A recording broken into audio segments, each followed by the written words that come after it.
à toutes et à tous, bon réveil matinal, bienvenue sur Free Matin, votre rendez-vous matinal d'information, d'analyse et de divertissement sur ESAE Télévision. Très heureuse de vous retrouver ce mercredi à suivre d'un instant à l'autre la une des journaux suivie de la pensée du jour qui vous seront présentés par Abdelkader Achirou. Juste après sa présentation, vous aurez le bulletin matinal d'information avec Nansirine Fatoumbi. Notez d'entrée que sous le haut patronage du président de la République, le Forum national sur la nutrition a été lancé ce mardi. Le 30 novembre prochain, le Bénin franchira une nouvelle étape majeure dans le secteur des télécommunications avec le passage à une numérotation téléphonique à 10 chiffres. Le haut-commissaire à la prévention de la corruption, Maître Jacques Migan, a été reçu en audience par le président de la Cour suprême, Victor Adosso, ce mardi. Juste après la présentation du bulletin matinal d'information avec Nansirine Fatoumbi, vous aurez la page sport avec Setondelarius Adjagbenon, noté d'entrée. Jeux universitaires du Bénin, édition 2024, ESAE en route pour rafler l'or dans le tournoi de handball. 5e journée des éliminatoires de la Coupe d'Afrique des Nations, Cannes Maroc 2025, à 24 d'affronter le Nigeria. Le Bénin reste focus sur l'objectif malgré des incertitudes au sein de l'effectif des Guépards. Juste après l'actualité sportive, vous aurez la définition du jour avec Francis Farami. Ce matin, on découvre ensemble l'expression « être un coureur de jupons ». Le prénom du jour avec Djessou Gbenou. Ce matin, il nous fait découvrir le prénom Brice. Les prévisions astrologiques seront signées Quentin Amoussou. À en croire le message des astres recueilli pour vous, chers internautes, les natifs du signe Taureau paraissent les plus chanceux ce mercredi. Natifs du signe, bien soutenus par vos amis, vous pourrez conclure une association, un contrat. Vous entrez dans une période de réussite financière. Ce sera le moment de prendre des risques. La chance vous sourira. Et les trucs et astuces vous seront présentés par ma modeste personne ce matin. On découvre ensemble quelques remèdes naturels pour soulager une toux rapidement. Et juste après, j'installerai pour vous le panel de discussion avec Carles Kitome, Djessou Gbenou, Nansirine Fatoumbi et Francis Farami. Ce matin, on débat autour de la thématique suivante. Peut-on parler de viol dans le foyer? Et puis en fin d'émission, il est de retour sur nos plateaux, le professeur David Kofiaza. Je vais l'installer pour l'invité matinal. Je le reçois en compagnie d'Abdelkader Achirou. Ce matin, on parle des dispositions spirituelles à prendre en fin d'année. Avec lui aussi, on aura parlé, à échanger quelques mots concernant la cérémonie de grande libation qui s'est effectuée il y a quelques jours. Voilà, chers internautes, pour l'ossature de Free Matin de ce matin, on démarre tout de suite par la une des journaux, juste après ceci.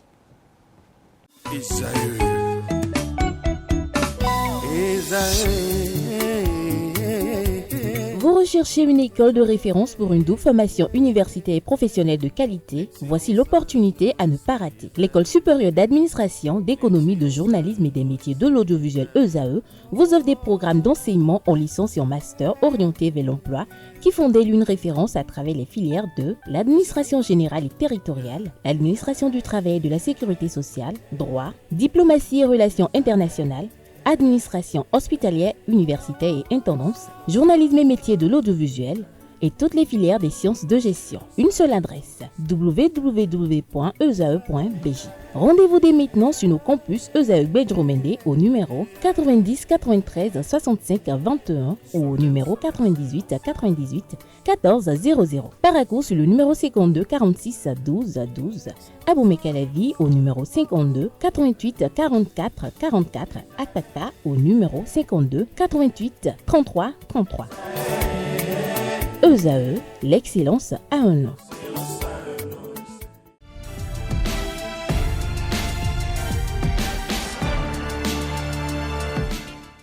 Chers amis internautes, bonjour. L'informateur titre ce matin en manchette « Gestion au Parlement ». Les nouveaux défis de Louis Béounou Vlavonou, le CAN a fait savoir qu'en concluant son dernier rapport d'activité soumis à l'appréciation des députés, le président de l'Assemblée nationale a identifié de nouveaux défis pour combler sa gestion. On retient pour l'essentiel l'évaluation des réformes engagées, l'amélioration du processus législatif et la régularité du contrôle de l'action gouvernementale. L'action qui vous renseigne sur les 10 nouveaux défis est à retrouver à la page 3 de la livraison. Audience à la Cour suprême, Jacques Migan reçu par Victor Adossou vers l'élaboration d'un code d'éthique spécifique aux magistrats. Retrouvez le compte rendu des échanges à la page 4 de la livraison. Société, l'huile végétale chère, les familles s'en plaignent. Le constat effectué par la rédaction est rapporté à la page 5 de sa livraison. Jeux universitaires 2024, des équipes de l'ESAE en finale. Retrouvez les prouesses des différentes équipes de l'ESAE tout au long de cette compétition en cours dans les colonnes de la parution de ce matin du journal. Retrouvez également dans les 10 colonnes les productions journalistiques des étudiants en formation sur les différents campus de l'ESAE, l'école supérieure d'administration, d'économie, de journalisme et des métiers de l'audiovisuel qui a ses campus dans les villes de Cotonou, d'Abomey-Calavi et de Parakou. La Nation, ce matin, manchette nous titre Forum national sur la nutrition, une réponse collective pour éradiquer la malnutrition au Bénin. Une photo de famille est mise en manchette pour illustrer le titre, dont l'article est à retrouver à la page 3. Audience à la Cour des comptes, le haut-commissaire à la prévention de la corruption reçu. Retrouvez le point des échanges en page 3. On lit également à la une du quotidien national d'information de ce matin, coopération bénino-allemande, un partenariat de développement renforcé. L'article qui vous renseigne sur le dit partenariat est à lire à la page 2. Fraternité, quant à lui, parle d'objectifs du Forum national sur la nutrition, pallier le retard de croissance des enfants, environ 360 000 enfants bientôt impactés, une étape cruciale du développement du Bénin, estime le Canard. La même photo de famille est mise à la une de Fraternité qui nous écrit qu'investir différemment dans la petite enfance afin de préparer une nouvelle génération de citoyens dotés de capacités mentales et physiques adéquates et ainsi capables de contribuer de manière significative au développement économique et social du Bénin. Tel est le défi du gouvernement béninois qui a procédé au lancement du projet de supplémentation nutritionnelle des 1000 premiers jours à travers le Forum national sur la nutrition. Cet événement a connu la présence des ministres de la Santé et des Affaires sociales et celui de la coordination de l'action gouvernementale. Il s'agit notamment du ministre des Affaires sociales en la personne de Véronique Toïfodé, celui de la Santé Benjamin Rumpati et le ministre d'État en charge de la coordination de l'action gouvernementale Abdoulaye Diotchane. Vous avez également des préfets, des maires et des partenaires techniques et financiers des acteurs des organisations de la société civile. Pour le directeur de l'Agence nationale de l'alimentation et de la nutrition, Alain Hinkati, cette nouvelle structure constitue un bras opérationnel. Retrouvez l'article qui vous renseigne davantage sur les objectifs divers à atteindre à la page 3 de la livraison. Fraternité communique en deuxième de titre à sa une. Vitali Botton à propos du rapport d'activité du président de l'Assemblée nationale. Je cite, « Il est essentiel que les critiques contribuent réellement à l'amélioration du document ». Fin de citation. Retrouvez une transcription intégrale de ces propos à la page 2. Le matinal ce matin, marché béninois. Les raisons de la cherté de l'huile d'arachide. Le Canada nous fait savoir que depuis quelques semaines, l'huile d'arachide est vendue à un prix prohibitif sur le marché intérieur béninois. Le fléau éprouve gravement la population qui subit impuissante cette situation à laquelle certains acteurs ont essayé de donner des raisons. Retrouvez les dites raisons rapportées par le journal à la page 2 de sa livraison. Forum national sur la nutrition au Bénin, un projet de supplémentation nutritionnelle lancé. Département du Koufo, le bitumage de la route d'Obo-Lalo lancé ce jour. Matin libre quant à lui en manchette avec le logo de parti politique Force Cori pour un Bénin émergent FCBE et les démocrates LD. Rapprochement des forces de l'opposition FCBE LD. Il y avait pourtant des avancées, estime le Canard. Retrouvez son article en phase avec ce titre à la page 3 de sa livraison. 14 ans de détention sans jugement. Le cri de cœur de Alofa à Patrick Patrice Talon. Je cite, je n'ai plus de femmes, plus de parents. Fin de citation. Retrouvez sa lettre ouverte adressée au premier magistrat du pays à la page 2 de la livraison de ce matin. Le Béninois libéré nous libère ce matin à sa une. Rencontre des maires en soutien à la politique gouvernementale de la nutrition. Luc Setonji Atropo, maire de la ville de Cotonou et président de l'Association nationale des communes du Bénin ANCB et ses pairs attachés à la paix et à la démocratie. Retrouvez des détails dans les colonnes de la livraison ce matin du journal. Forum national sur la nutrition 2024. Investir dans la petite enfance pour des gains immenses. Le Bénin bientôt un modèle en Afrique. Patrice Talon pour un accès équitable et durable à une alimentation saine et nutritive. Le potentiel ce matin en manchette, gouvernance locale. À Dion, la secrétaire exécutive Jérôme Bokovou, gardée à vue à la brigade économique et financière BEF. Les chefs d'accusation qui constituent le glaive suspendu sur sa tête sont à retrouver à la page 3 de la livraison. Rencontre des élus communaux en soutien à la politique de nutrition du Bénin. Luc Setonji Atropo et l'ANCB réaffirment l'attachement des maires à la paix et à la démocratie. Le Canard écrit noir sur blanc que les maires du Bénin se sont réunis hier mardi 12 novembre 2024 dans un hôtel de la place pour témoigner de leur soutien à la politique de nutrition promue par le gouvernement. Cette rencontre a été marquée par une intervention de Luc Setonji Atropo, maire de la ville de Cotonou et président de l'Association nationale des communes du Bénin ANCB, qui a saisi l'occasion pour rappeler l'engagement des élus locaux en faveur de la paix sociale et de la stabilité démocratique. Conditions d'études des élèves à Pomassé. L'honorable Bernard Moussou offre 40 tables bancs au collège d'enseignement général à Tchakamé. On lit également à la une de Le Potentiel de ce matin, recrudescence des cas de violation sur les comptes des usagers, ras-le-bol des clients de Spiro, une dizaine de boutiques fermées par des étudiants, les tenanciers mis dehors, les clés emportées.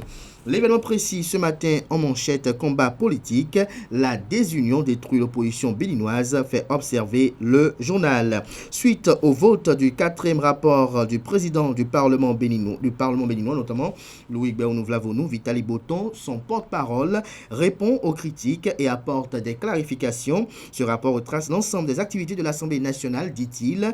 Hassan Seibou salue la qualité du rapport d'activité de Louis Vlavonou. Retrouvez les différentes opinions sur le dit rapport d'activité aux pages 2 et 3.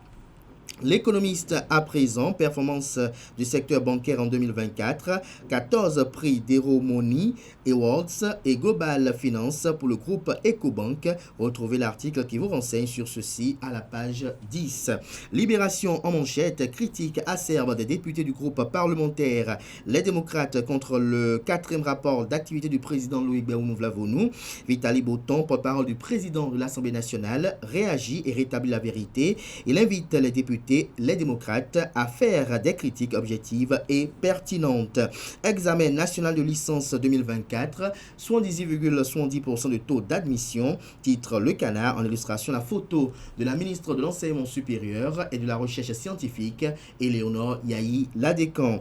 La guérite ce matin en manchette, dernier développement de l'actualité au Bénin. Boniaï, le choix du mutisme, s'interroge le confrère.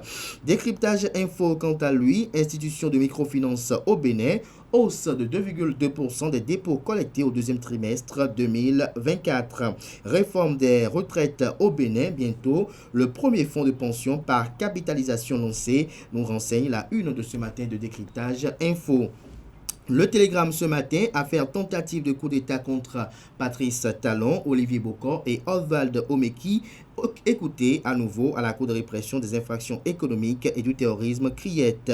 Distinction en reconnaissance de ses actions exemplaires en faveur de la cohésion sociale dans la ville d'Abomey-Calavi. Patrice Komlan Oussou-Guédé, nommé ambassadeur de paix itinérant.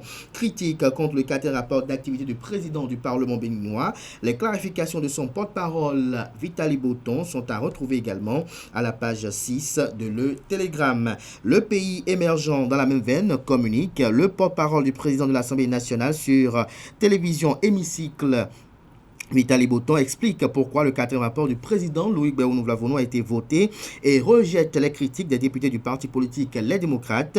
Aucune œuvre humaine n'est parfaite et en l'espèce, je n'ai pas l'impression que les critiques formulées soient sincères ou objectives, regrette-t-il. Retrouver son argumentation rapportée et retranscrite dans les colonnes de la page ce matin du journal. 11e jeu universitaire Djougou 2024. ESAE Cotonou en passe de rééditer l'exploit de l'édition précédente. Le directeur sportif Quentin Toussaint Didavi aux côtés des équipes pour apporter son assistance technique. On lit à présent la une de l'emblème du jour.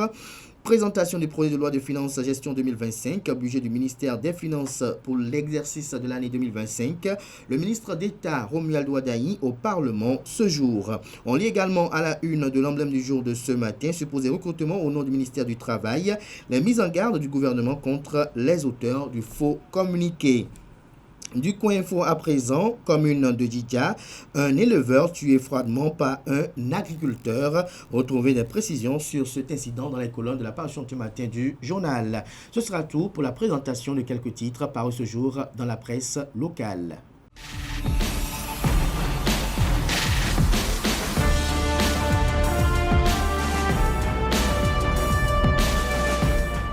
Bonjour à nouveau, chers internautes. Bonjour à nouveau, Abdelkader. Bonjour à nouveau, Atifa Alafa. La forme ce matin. Ça va? Que nous dit la pensée? Chers amis internautes, bonjour à nouveau. L'amitié ne produit jamais de bons fruits sans la réciprocité. Laisser un ami seul quand il a un problème, c'est comme lâcher sa main quand il est sur le point de tomber dans un ravin.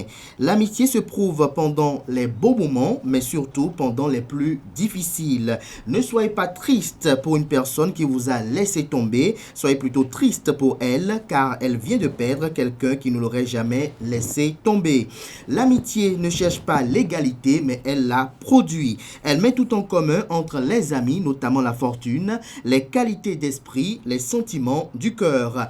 L'amitié n'est pas une simple formule, c'est le devoir d'assistance dans la peine. On voit qu'un ami est sûr quand notre situation ne l'est point.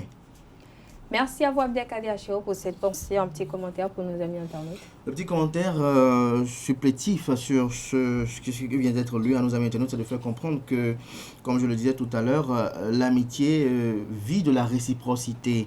Et sa pérennité, sa garantie résulte aussi de cette réciprocité qui doit s'instaurer entre les deux partenaires. Parce que n'oubliez pas que son amour en amitié, on a des partenaires. Et donc, lorsqu'il n'y a pas de réciprocité, il y a tout de suite un climat de méfiance qui s'installe. Et lorsque la méfiance s'installe, tout de suite, l'un ou l'autre peut le faire à l'envers à l'autre. Et donc, comme je disais quelque part dans la citation, c'est qu'elle met tout en commun, c'est-à-dire au niveau de la fortune, au niveau de la qualité d'esprit, mais aussi au niveau des valeurs que l'on célèbre de part et d'autre. Vous ne pouvez pas être ami à quelqu'un, parce que lorsque vous êtes ami à quelqu'un, c'est que vous avez quand même vous éprouvez de l'amour à cette personne. Vous ne pouvez pas être ami à cette personne-là et la voir en situation difficile et fait semblant de l'aider. Vous savez, l'amitié, généralement, pour la plupart du temps, se vivifie de l'assistance que porte l'ami à son autre ami en période de peine. Et comme j'ai eu si bien le dire, je dis quelque part, on voit qu'un ami est sûr quand notre situation ne l'est pas. C'est que lorsque vous n'êtes pas dans une situation sûre, lorsque vous êtes dans des difficultés, c'est en ce moment que vous notez véritablement le vrai ami, celui qui ne vous fréquente pas par opportunisme. Mais non, il y a aussi une nuance qu'il faut faire, peut-être je reviendrai dessus lors d'une autre pensée, c'est qu'il y a de ces personnes qui nous entretiennent que dans le but de notre utilité du moment. Et parfois, ça prête à confusion, on estime que tel ou tel autre est là pour nous, alors que ce sont peut-être les circonstances du moment qui font que cette personne est obligée de composer avec nous, ou peut-être encore que ce sont les choses pour lesquelles nous sommes utiles à cette personne qui font que, voilà, de part et d'autre. Et donc, le vrai ami, c'est celui qui, par altruisme et par désintéressement, est à nos côtés et est soucieux de notre meilleur devenir, est soucieux de nous voir réussir, est soucieux de l'amélioration de nos conditions de vie. Parfois même, vous pourrez être étonné de voir l'ami qui n'a pas peut-être le niveau de son autre ami, mais qui est soucieux que celui-là grandisse davantage parce qu'il se dit que s'il grandit, je grandis. Et donc, comme je dis tout à l'heure, j'ai dit bien, l'amitié met tout en commun entre les amis, c'est-à-dire la fortune, la qualité des esprits. C'est-à-dire si tout n'est pas mis en commun et que chacun fait du chacun moi, tout de suite après, on revient après pour dire tel m'a trahi, tel a fait ci, alors que parfois certaines expériences vécues résultent de nos comportements nous-mêmes, nos agissements nous-mêmes. Parce que, comme je disais tout à l'heure, dès qu'il y a la méfiance, tout s'installe après. Parce que lorsque l'intéressé sent que par rapport à si ça, vous mettez des limites, c'est qu'il y a un problème là qui fait résoudre. Alors, voilà. J'ai une petite question pour finir. Est-ce qu'en amitié, en tant qu'être humain, est-ce qu'on ne juge pas trop vite? Parce qu'il y a de ces amitiés-là ou peut-être de ces actes qu'on pose dans le but de pouvoir venir en aide à quelqu'un, mais que l'autre le juge autrement. Est-ce que c'est pas parce que, est-ce qu'en amitié, on ne juge pas trop vite? Parce que ce que nous, on peut considérer de bien, quelqu'un d'autre peut le considérer de bien. On n'a pas tous les mêmes interprétations des actes ou des choses de la vie. Non, si c'est votre ami, vous avez sûrement peut-être des points en commun. Vous savez, on dit les gens du même plumage s'assemblent volontiers. Et qui s'assemblent se ressemblent, dit-on, pour la plupart du temps. Et donc, ce que vous jugez bien, dans 90 cas sur 100, l'ami aussi le juge bien. Si vous faites un pas vers l'ami et qu'il est indifférent par rapport à ça, c'est que soit il y a un antécédent qui n'a pas été résolu, parce qu'il y a aussi ça comme problème parfois. Certaines personnes, c'est vrai qu'on dit dans nos dialectes que la langue et les dents sont ensemble, mais parfois il y a peut-être de petits achoppements. Voilà. Donc s'il y a des antécédents que vous ne solutionnez pas, que vous ne réglez pas totalement, et que vous passez par devant dessus pour dire bon, on peut continuer avec, l'ami ne peut pas totalement se taire, parce que il va estimer qu'il a été abusé, il va estimer que vous avez été pas correct par rapport à un fait, oui, et que vous avez méprisé son comportement. Et par rapport à ça, c'est un véritable problème. À un moment donné, lorsque vous sentez que l'ami est fâché par rapport à tel autre problème, il faut créer la discussion pour dire j'ai constaté que par rapport à tel, tu as été fâché, tu m'excuses beaucoup. Et essayer de comprendre aussi les motivations, parce que c'est aussi ça le véritable problème. Donc, si vous faites tous ces paramètres-là, il n'y a pas de raison de faire quelque chose de bien envers lui et qui ne reconnaît pas, à moins que l'ami voit à travers l'acte un acte hypocrite susceptible de vouloir le manipuler ou de vouloir peut-être l'amener à être dans une dimension de ce qu'il ne voudrait pas. Voilà. D'accord. Merci à vous, Abdelkader Chero, pour ces petits commentaires. Merci à vous, chers internautes. À présent, je vais convier en plateau les présentateurs du bulletin matinal d'information et de l'actualité sportive.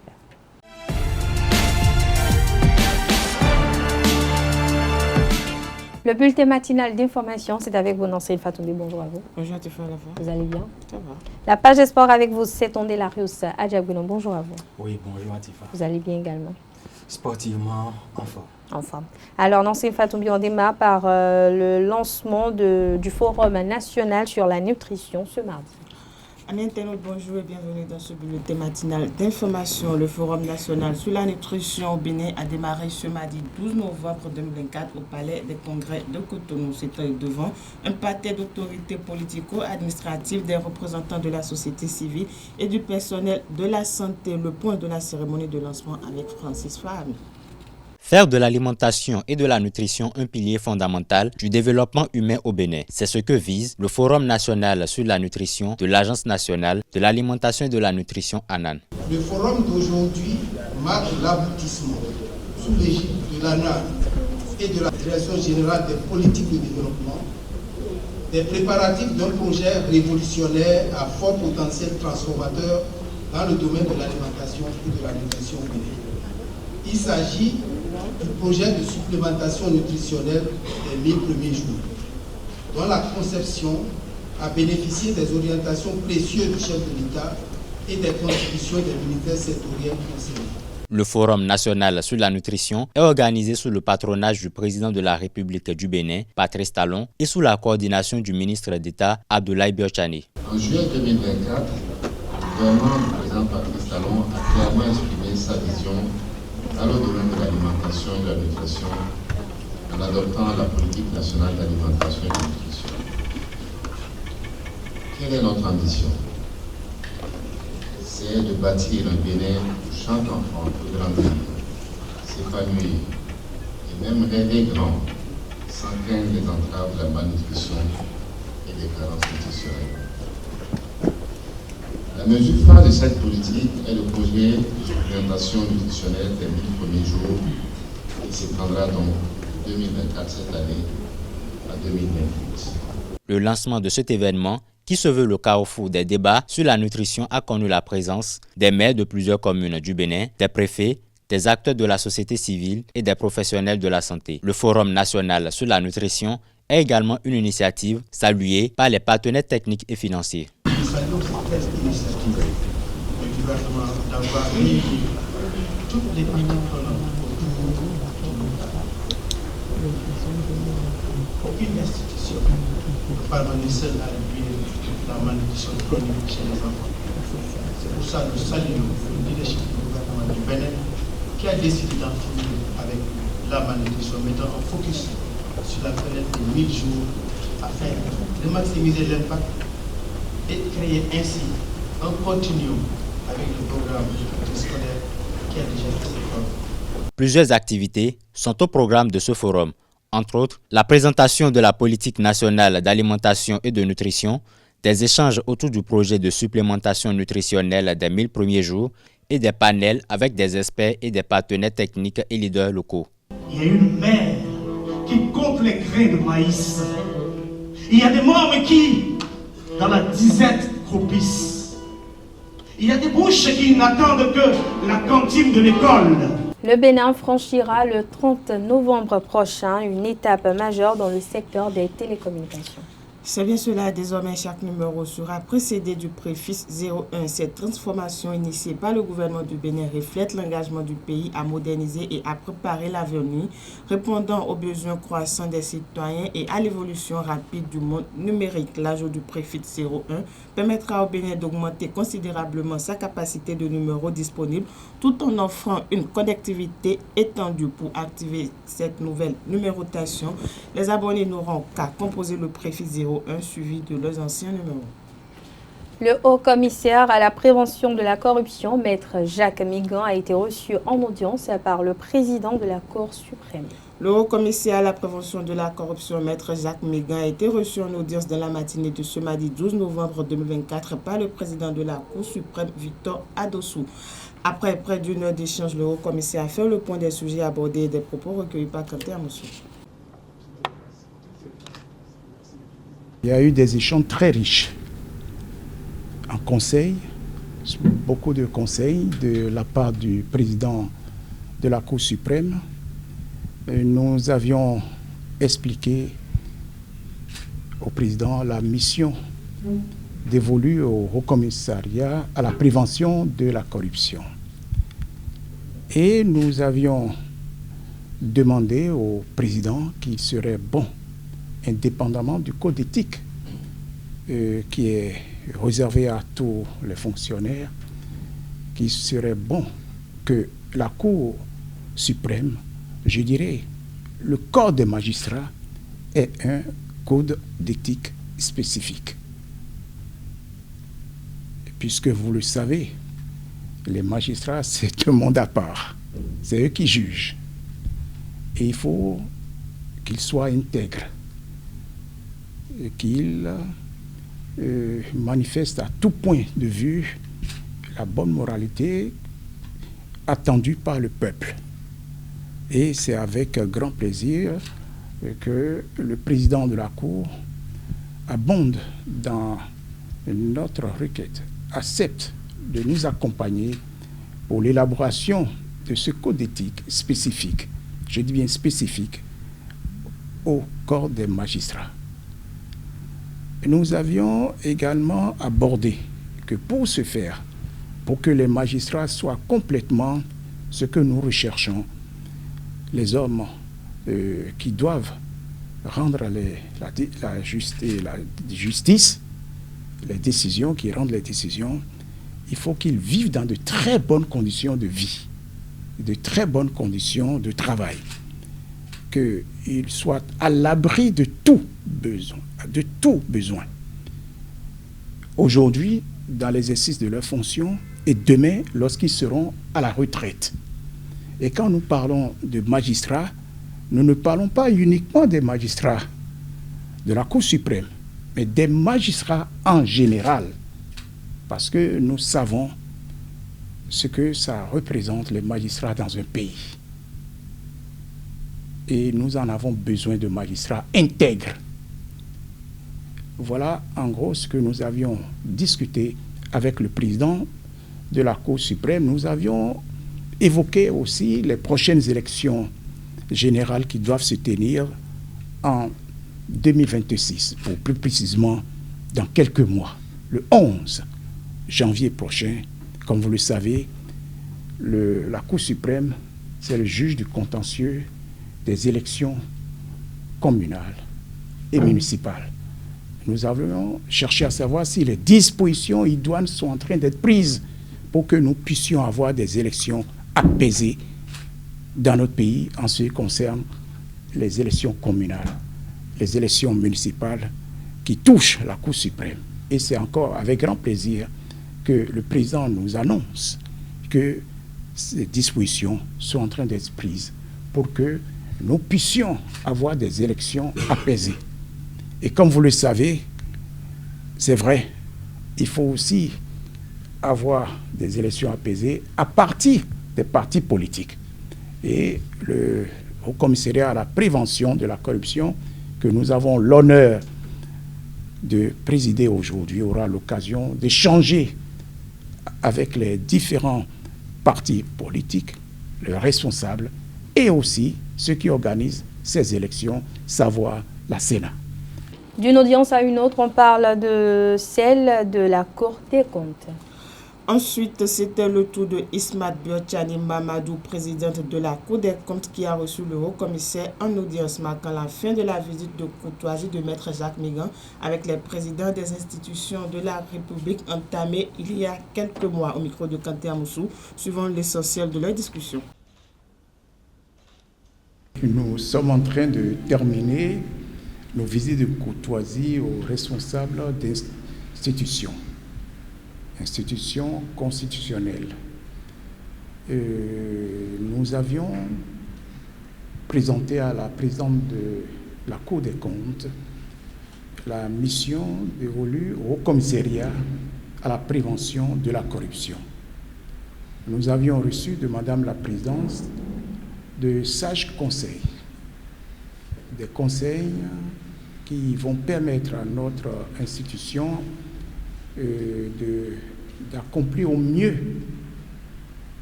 ses travaux. Et nous avions échangé également avec Madame la Présidente. Comme vous le savez, nous avions parlé du décret qui vient d'être pris le 11 septembre dernier en ce qui concerne la déclaration du patrimoine. C'est un décret qui est récent. Nous avions échangé relativement à ce décret et nous avions ensemble constaté qu'il y a un volet qui mérite d'être pris en compte. Le contrôle, l'effectivité, nous dirons, de ce qui a été déclaré par les uns et les autres. Et comme vous le savez, cette déclaration, elle s'impose à tous ceux qui sont cités dans le décret du 11 septembre 2024. Nous avons l'habitude de dire que nul n'est censé ignorer la loi. C'est-à-dire tous ceux qui sont cités, en principe, doivent le savoir qu'ils doivent faire des déclarations. Mais est-ce qu'ils le font? Est-ce qu'ils le savent? Il revient aussi au commissariat, à travers la prévention, de faire un travail de vulgarisation. Un travail pour permettre à tout ce monde d'aller à déclaration de patrimoine. Et dans nos échanges, je disais tout à l'heure que nous avions parlé du contrôle effectif de la déclaration.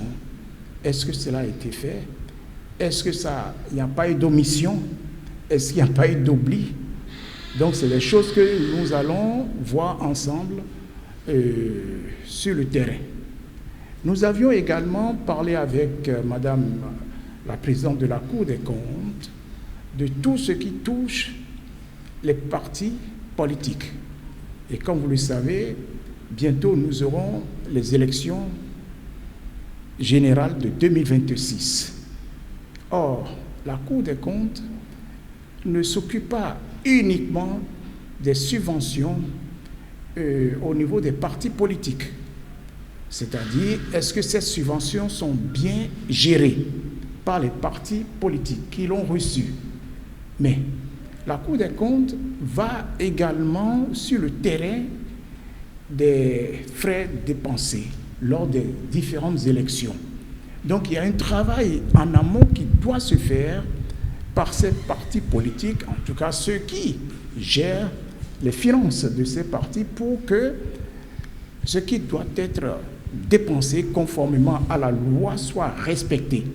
Donc il revient non seulement à la Cour des comptes comme au Haut Commissariat de faire un travail en amont pour que cette gestion se fasse dans le respect réel des textes de loi.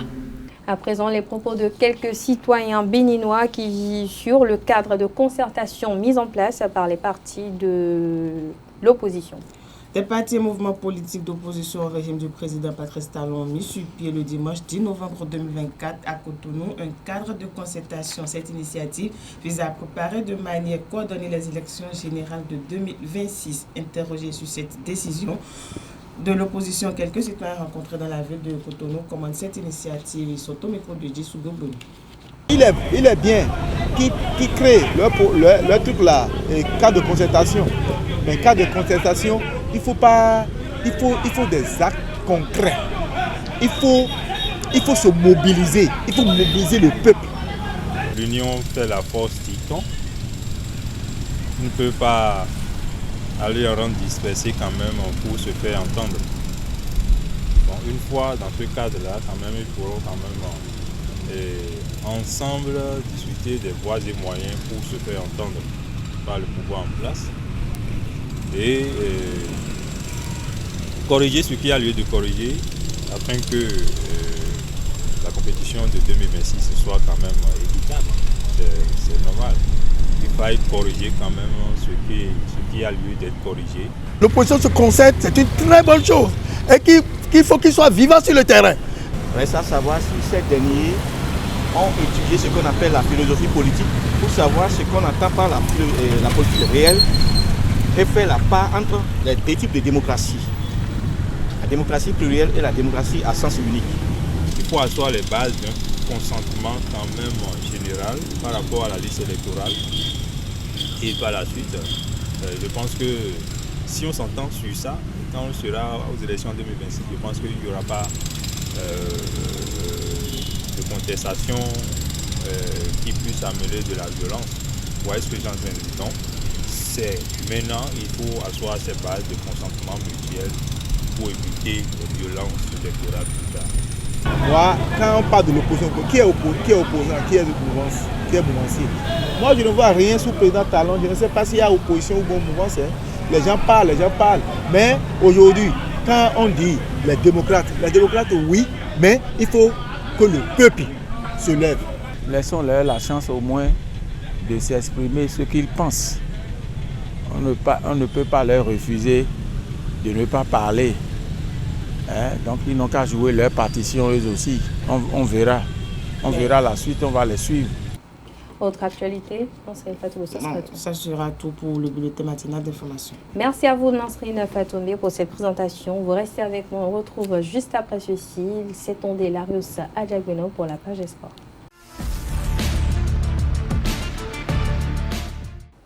Bonjour à nouveau, Larius Adjagweno. Oui, rebonjour Atifa Olafa. Les Jeux universitaires du Bénin, édition 2024, se poursuivent. Effectivement, et à ces Jeux, l'École supérieure d'administration, d'économie, de journalisme et des métiers de l'audiovisuel cartonne. On l'a dit déjà le lundi ici, que pour sa première participation dans le tournoi du handball, les deux équipes de l'ESAE ont frappé fort le week-end. Mais mieux encore, hier, ces deux équipes ont atteint les demi-finales. Les deux équipes engagées jouent cet après-midi la finale des 11e Jeux universitaires du Bénin à Djougou. Les étudiantes handballeuses affrontent la flash de l'université de Parakou à partir de 14h. Et nous allons vous proposer de revivre quelques moments forts de la demi-finale remportée hier mardi face à la FLAC UAC 33-12.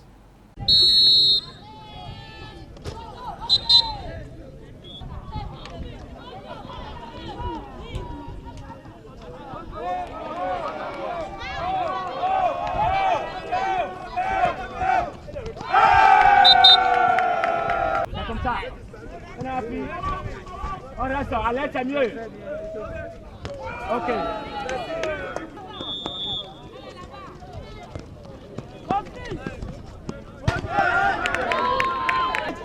Derrière toi, photocopie, on lui a dit, on permet à l'aile ici. Vite. Les bras. Et dedans. Merci. C'est pas le but, hein.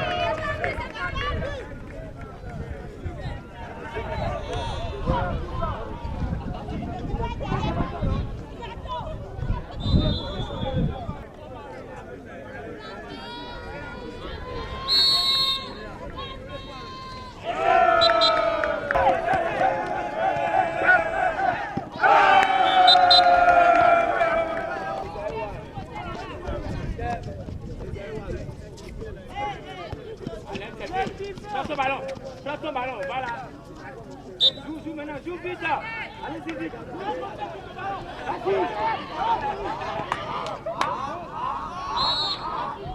Hey, on suit. Je viens ici en même temps, je viens. Non, on va dire. C'est fini. Très bien. Non. On refuse là.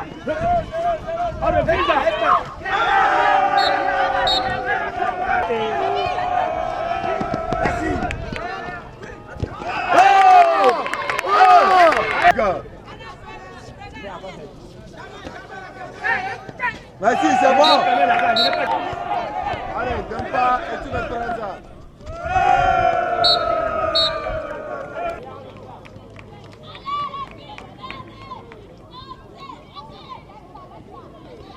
Shot. Super.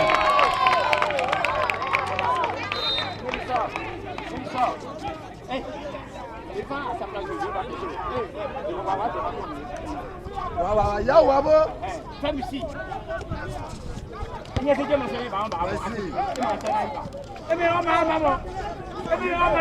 pas mal, mais touchez. Jusqu'au bout.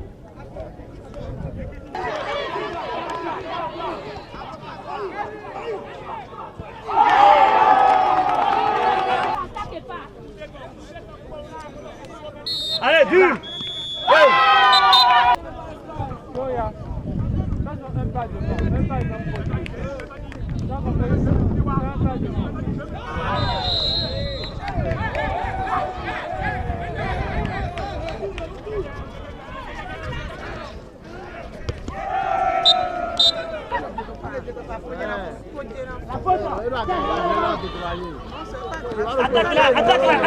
Attaque.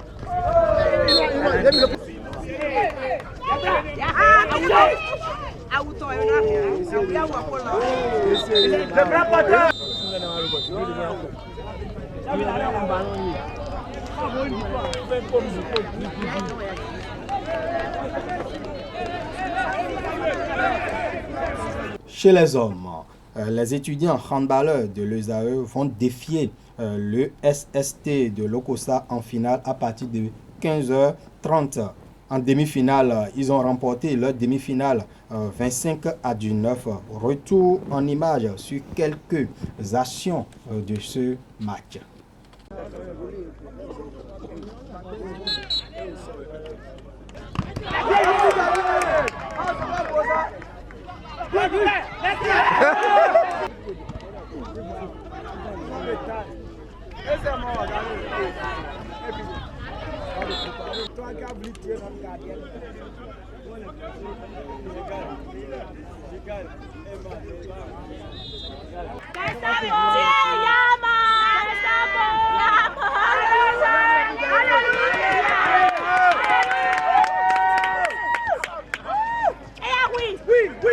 Oui.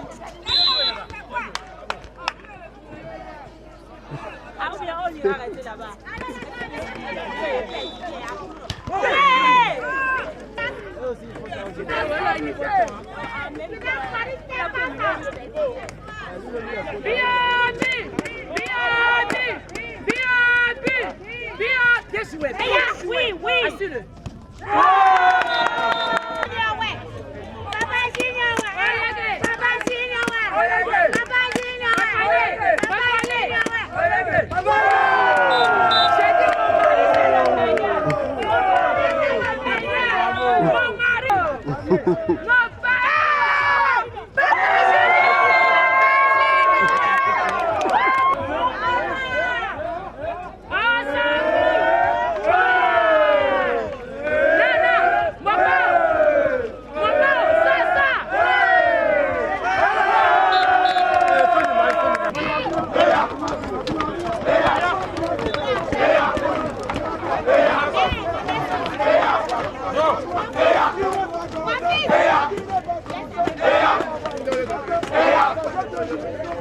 Et pour être complet sur l'actualité des Jeux universitaires du Bénin JUB 2024, l'équipe de football de l'École supérieure d'administration, d'économie, de journalisme et des métiers de l'audiovisuel ESAE dispute la demi-finale cet après-midi à partir de 16h et ce sera face à EFES Sapientia de Parakou. Il faut dire que dans ce tournoi de football, ESAE est vice-championne de la compétition. On parle à présent de la 5e journée des éliminatoires de la Coupe d'Afrique des Nations Cal-Maroc 2025. Ça s'ouvre cet après-midi, mais depuis quelques jours, l'équipe nationale de football du Bénin affûte ses armes du côté d'Abidjan où elle va recevoir les Super Eagles du Nigeria. Et c'est un groupe diminué de Gennaro Rohr qui va défier les Nigérians. Déjà privé de Cédric Rontondi en défense centrale, d'autres cadres pourraient manquer à l'appel demain jeudi 14 novembre 2024 face à la mandat offensive des Nigérians. Suivez le sélectionneur Gennaro Rohr à la fin de la séance d'entraînement du mardi. Alors on s'est entraîné depuis dimanche au fait déjà avec les joueurs locaux qui étaient arrivés après leur match. Les entraînements se passent bien, on a de bonnes conditions de travail, on est le matin à l'hôtel, on a un parc pour faire le réveil musculaire et puis aussi en fitness. Et l'après-midi, on est sur ces bonnes pelouses qui sont très agréables malgré la pluie qui est tombée. Voilà, donc il nous manque juste que quelques joueurs, des joueurs clés comme on dit, mais on va faire 100. Tout le monde les connaît. C'est vrai que dans l'axe, on aurait bien voulu avoir Cédric et Olivier avec nous, ils sont pas là. Et Kiki est un peu juste encore pour reprendre d'entrée, en tout cas. Ça fait 2 mois qu'il est blessé, mais il a retrouvé la santé. Donc du coup, voilà, une équipe encore un petit peu modifiée, rajeunie, mais avec beaucoup de solidarité et énormément de combativité. Ils veulent en tout cas très bien faire. Il faudrait rééditer l'exploit qu'on on avait fait ici au mois de juin. On sait que ça va être difficile parce que le Nigeria est en complet maintenant. Mais on y croit. Pas au complet puisqu'il nous manque des joueurs blessés. Donc des joueurs clés dans l'axe notamment. Mais justement, c'est l'occasion pour certains de faire leur début aussi.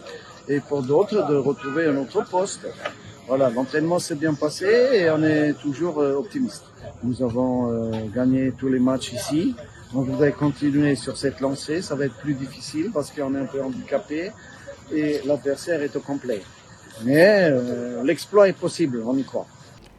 À présent, quelques matchs prévus pour cette 5e journée. Comme je l'ai dit à l'entame, cette 5e journée commence aujourd'hui et il y a 3 matchs au programme à partir de 14h. Namibie, Cameroun à 17h, Libéria, Togo, enfin Tchad, Sierra Leone. À la fin de la 4e journée, en octobre dernier, 8 équipes ont déjà validé leur billet pour la phase finale de la CAN Maroc 2025. Il s'agit bien du Maroc plutôt, pays hôte de la compétition déjà qualifié. Et le Burkina Faso et le Sénégal dans le groupe L, le Cameroun dans le groupe J, la RDC, la République démocratique du Congo dans le groupe H, l'Angola dans le groupe F, l'Algérie dans le groupe E, l'Égypte dans le groupe C, et sont ces équipes-là qui ont déjà composté leur ticket pour la phase finale de la CAN 2025. Merci à vous, c'est Andelario Sadjagono, pour cette présentation de l'actualité sportive. Merci également à vous, Nonsrine Fatoumbi. On se retrouve tout à l'heure pour le panel de discussion. À présent, on passe à la définition du jour et au prénom du jour.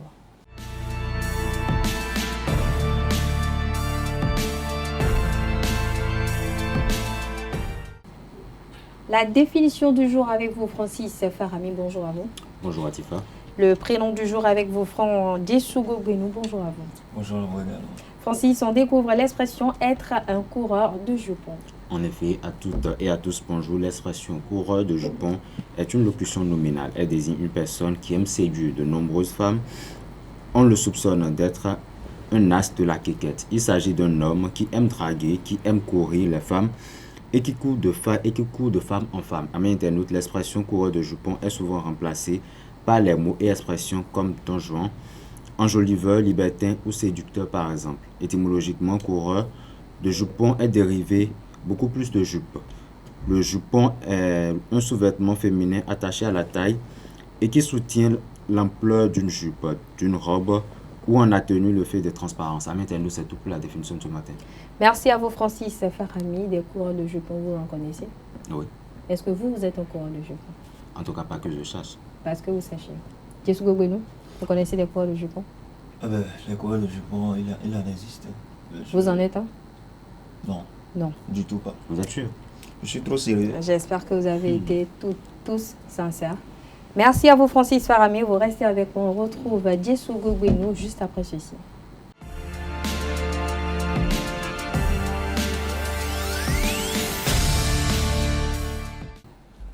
Bonjour à nouveau, Dessougo Gwenou. Bonjour Atifa. On parle des prénommés Brice. Oui, amis internautes, bonjour. Nous parlons des personnes donc qui portent le prénom Brice. Signification de ce prénom, il est d'origine celte, dérivé du mot Brixio, signifiant tacheté. Histoire de Brice. Brice est un prénom doté d'une histoire atypique. En effet, et comme je le disais, il provient du terme celto Brixio, qui signifie tacheté. C'est ainsi que l'on nommait autrefois les petits garçons qui naissaient avec des éphélides ou taches de rousseur sur le visage. Très rapidement, le prénom s'est répandu à l'échelle internationale. Les Anglais ont fait évoluer le prénom en l'écrivant Brice, puis c'est en Touraine que Brice a vu le jour par l'intermédiaire de l'évêque Saint-Brice. Ce dernier a construit à Tours une basilique sur le tombeau de Saint-Martin ainsi que plusieurs églises sur le territoire de son diocèse. Il est décédé en 444 et sera inhumé à Saint-Martin plus tard. Personnalité de ce prénom, Brice est un véritable meneur d'hommes qui apprécie donner des directives et gérer une équipe. Prendre les choses en main, c'est quelque chose de naturel pour Brice qui, de par son fort caractère, impose immédiatement le respect. Déterminé et dynamique, Brice ne recule devant rien et gravit un à un les échelons pour parvenir à ses objectifs. Célébrité portant le prénom Brice. Il existe de nombreuses célébrités, de nombreuses personnes qui portent ce prénom en France. Outre le personnage charismatique de Jean Dujardin Brice de Nice, citons par exemple l'homme politique Brice Auterfeux ou encore les sportifs comme l'escrimeur Brice Gouillard ou bien le cycliste Brice Felu. Côté musique, l'on retrouve l'auteur, compositeur, interprète Brice Conrad, prénom proche du prénom Brice. Nous avons Brice écrit avec Y, nous avons Brieux avec ins à la fin. Nous avons Boris écrit avec 2 R. Nous avons Boris écrit avec un R également. Nous avons Branis, Bouraouni, nous avons Bora et Bersane. C'est la fin, je dis un très heureux anniversaire, j'allais dire, à Brice Dossou, qui célèbre donc sa date de naissance aujourd'hui. Merci à vous, Djessougo. Et Atifa, si vous le permettez, je l'avais dit, Brice est un prénom d'origine celte. Et donc, du mot que je l'avais déjà expliqué au début, il y a d'autres prénoms également qui sont d'origine celte. Celte, c'est une langue que parlaient les Italiens. Et donc, comme autre prénom de cette même origine, nous pouvons citer Arthur. Arthur, donc, qui est également d'origine celte. Nous avons Nolan, nous avons Kevin, Maëlys, Morgane, nous avons Anaël. Anaël écrit comme notre Anaël Dou ici. Nous avons Audrey, nous avons Loane, nous avons Maël, nous avons Evan, nous avons Erwan, nous avons Dylan, Logan, Corentin, Gaël, nous avons Ryan, nous avons Nelly, Jennifer, Armel, Kylian, Ewen, et pour finir, nous avons Alain. Merci à vous. Merci à vous, Djessougo Beno, pour cette présentation du prénom du jour. Merci également à vous, Francis Faramé. On vous retrouve pour le panel de discussion à présent, chers internautes. Je vais convier en plateau Quentin Amosso pour les prévisions astrologiques.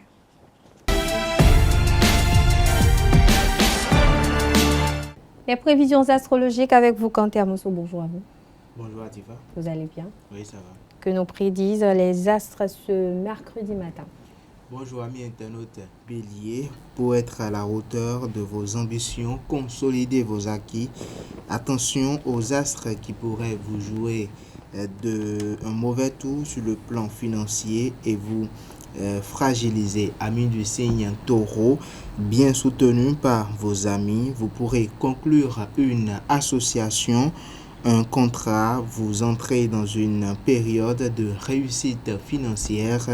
Ce sera le moment de prendre des risques, la chance vous soutiendra.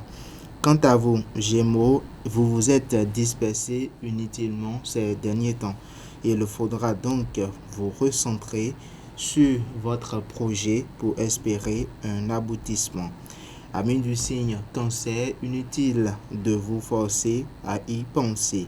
Vous n'aurez pas du tout la tête au travail. Les influx planétaires stimuleront votre créativité et vous pourriez vous faire remarquer.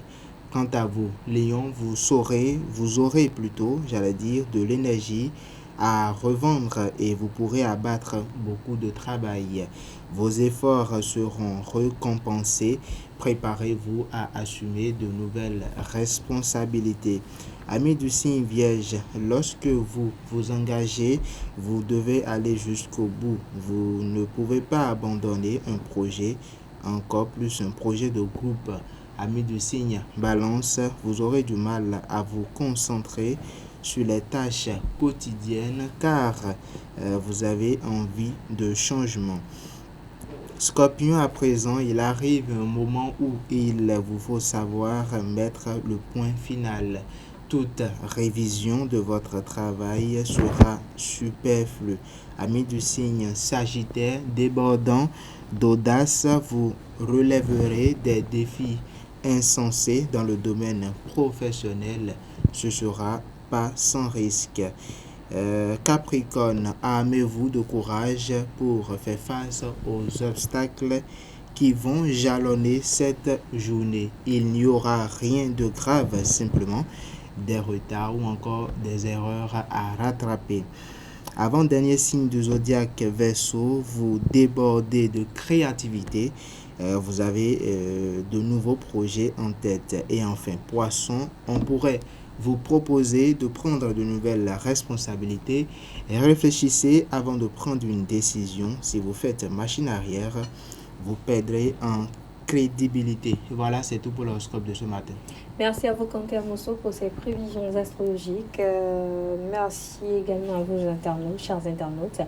On passe à présent au panel de discussion, mais avant, on passe aux trucs et astuces.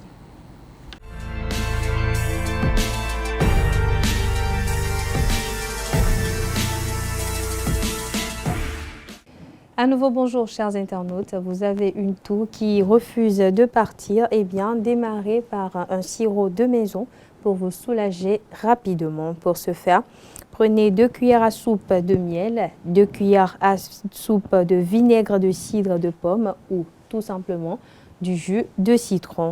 Mélangez cela dans un verre et buvez tous les matins à jeun. Mélangez tous les ingrédients dans un petit contenant hermétique. Agitez avant chaque utilisation. Deuxième astuce, les tisanes médicinales. Il est conseillé de boire de la tisane médicinale à base de thym pour calmer votre toux. Cette herbe a plusieurs vertus, dont celle de calmer le mal de gorge et de diminuer les quintes de toux. Il suffit de faire infuser 1 demi-cuillère à thé de thym frais ou séché dans une tasse d'eau pendant 10 à 15 minutes environ. Pour couper l'amertume, on ajoute une cuillère à café de miel. Ce remède contre la toux est à boire sans modération. Il est possible de réutiliser les feuilles de thym plusieurs fois.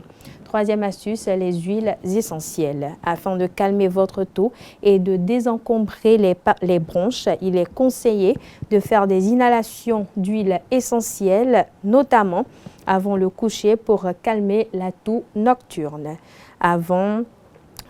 Pour ce remède, on opte pour des huiles essentielles de thym, de camomille ou encore d'eucalyptus. Cinquième astuce, les pastilles.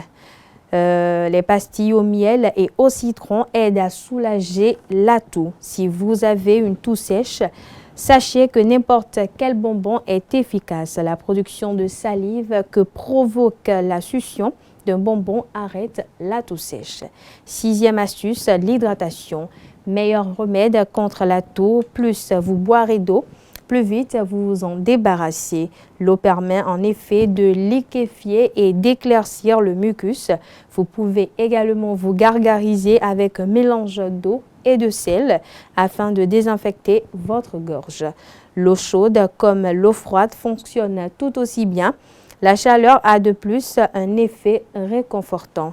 Septième astuce, la cannelle. Ce remède de grand-mère est efficace. La cannelle permettrait de calmer les quintes de toux et de soulager votre gorge. Il suffit de faire bouillir quelques bâtons de cannelle dans de l'eau pendant environ 2 minutes. Laissez tiédir et buvez cette décoction. Et dernière astuce, l'oignon. L'oignon est un expectorant naturel qui permet de faire remonter et de dégager le mucus. Il est donc possible de faire macérer de l'oignon émincé dans de l'eau, puis filtrer le tout, autant pour moi, et de boire le liquide. Voilà, chers internautes, c'est l'essentiel à retenir de l'astuce de ce mercredi matin. Passe à présent au panel de discussion.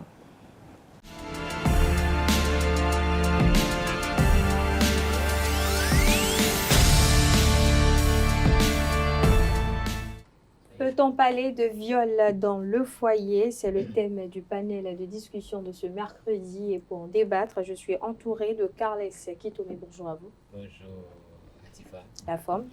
Ça va, je bénis le nom du Seigneur. Toujours. Bonjour à nouveau. Il n'y a que lui. Bonjour à nouveau, Francis Farami, Dessoukougouenou et Nansirine Fatoumi. Bonjour, Atifa. Alors, on va démarrer la première prise de parole avec vous, Carles Kitome. Peut-on parler de viol dans un foyer? C'est une question compliquée, mais je pense que oui. Pourquoi? Je pense qu'on peut en parler parce que, vous savez, l'acte sexuel est quand même un acte commun qui émane de la volonté des deux personnes. Et quand l'une des deux personnes, même dans le foyer, n'est pas consentante ou ne se sent pas vraiment prête, il vaut mieux trouver un terrain d'entente ou carrément ne pas l'importuner. Parce que l'importuner peut s'apparenter à un viol. Il y a des exemples, hein. Il y a des femmes qui vont porter plainte contre leur mari parce que le rythme sexuel de leur mari dépasse le leur, ce qui fait que, vous savez, quand on n'y va pas avec le cœur, ça peut créer des lésions, ça peut créer des problèmes, des traumatismes, aussi bien mentaux que physiques. Donc, quand après l'acte sexuel, on peut remarquer qu'il y a un traumatisme ou s'il y a des blessures, ça veut dire que on peut dire que c'est un viol. Et ça peut arriver dans le couple si la situation mentale de l'un des partenaires ne s'y prête pas au moment où l'acte est posé. Alors, Francis Farami, à quel moment on parle de viol dans un couple? Je pense que c'est comme dans toute autre situation. On parle déjà de viol quand on amène quelqu'un à passer à l'acte sexuel sans son consentement. Oui. Donc, que ce soit dans le couple ou pas, et beaucoup plus dans le foyer, quand la personne qui est en face de vous n'est pas prête à ça, je pense que là, on peut déjà parler de viol. Maintenant, c'est quelque chose de plutôt courant que dans le couple ou bien dans un foyer, l'un soit prêt et que l'autre ne soit pas vraiment disposé. Donc, il faut juste trouver le moyen de le faire. Maintenant, passer par le viol pour avoir des rapports sexuels avec votre partenaire ou bien avec votre conjoint dans un foyer, je pense que c'est signe de lâcheté plutôt. Parce que si, entre-temps, déjà entre nos jeunes aujourd'hui, je ne suis pas sûr que, en tout cas, les mariages les plus récents, en tout cas, je ne suis pas sûr qu'il y ait de sexe après le mariage. Donc, c'est que vous avez eu le temps de connaître votre libido et de savoir comment vous y prendre.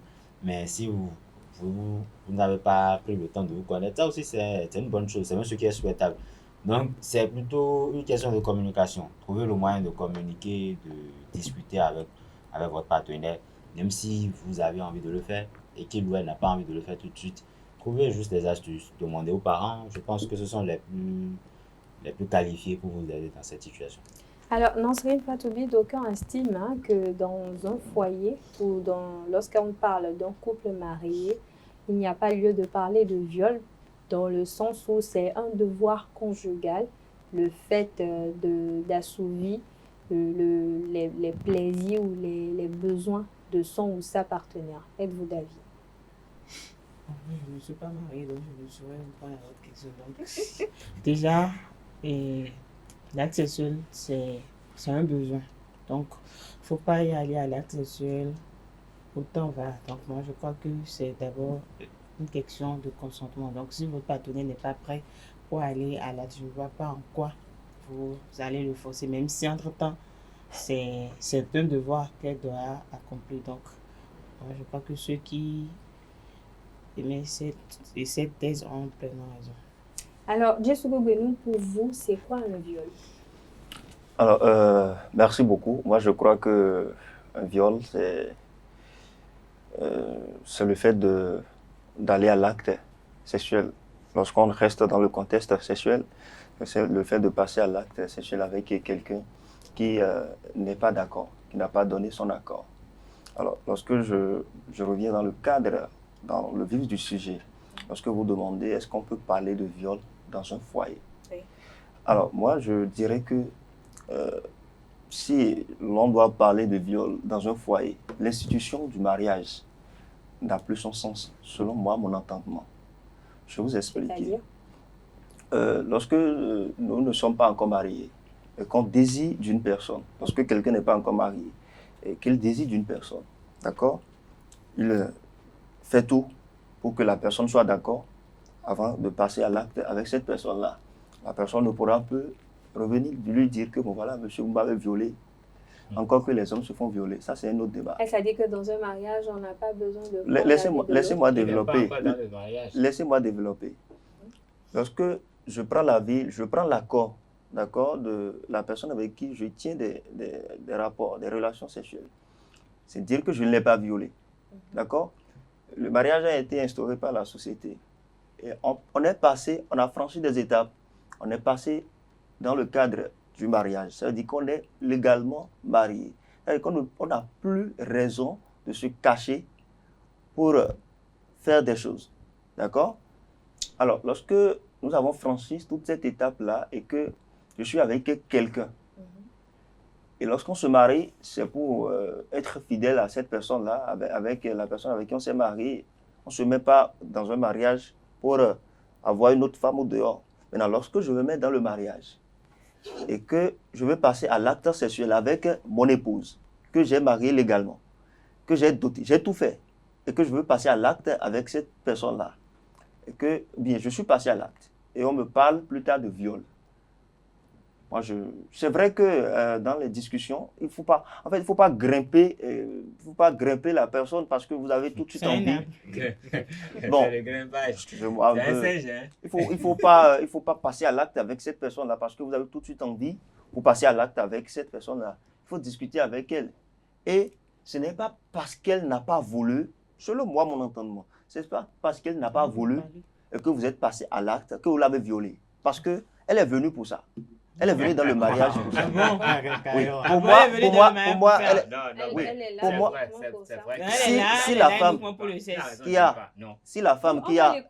la femme qui a ses parents-là, d'accord, qui sont immensement riches, s'est déplacée et est arrivée dans un foyer, se mettre à côté d'un homme, c'est pourquoi? C'est pas pour le sexe. Donc vous vous mariez pour le sexe?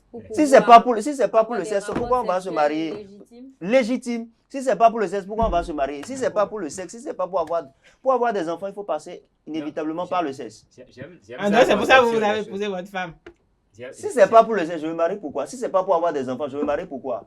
Ah d'accord, mieux vaut je reste célibataire. Pour vous, le but d'un mariage, c'est le sexe d'abord, c'est les enfants. C'est les enfants. Et pour avoir des enfants, mais pas Vierge Marie, vous n'êtes pas la Vierge Marie. Pour avoir des enfants, il faut passer par le sexe. Alors, donc pour moi, il n'y a pas illégalité dans le fait que je vais à l'acte, je passe à l'acte avec mon épouse, avec qui je me suis marié. Il n'y a pas illégalité. Même en étant menstrué, vous allez passer à l'acte avec votre épouse. Si n'est pas gêné, où est le problème? Même en étant menstrué. Si lui, ça ne le gêne pas. Si moi, ça ne me gêne pas, si ça ne va pas à l'encontre, si ça ne va pas à l'encontre de mes valeurs culturelles, il n'y a pas de problème à ce que je passe à l'acte. Vous avez dit que vous l'avez épousé, uniquement pour c'est pas pour le sexe, je l'ai épousé. C'est pour avoir des enfants. Vous comprenez?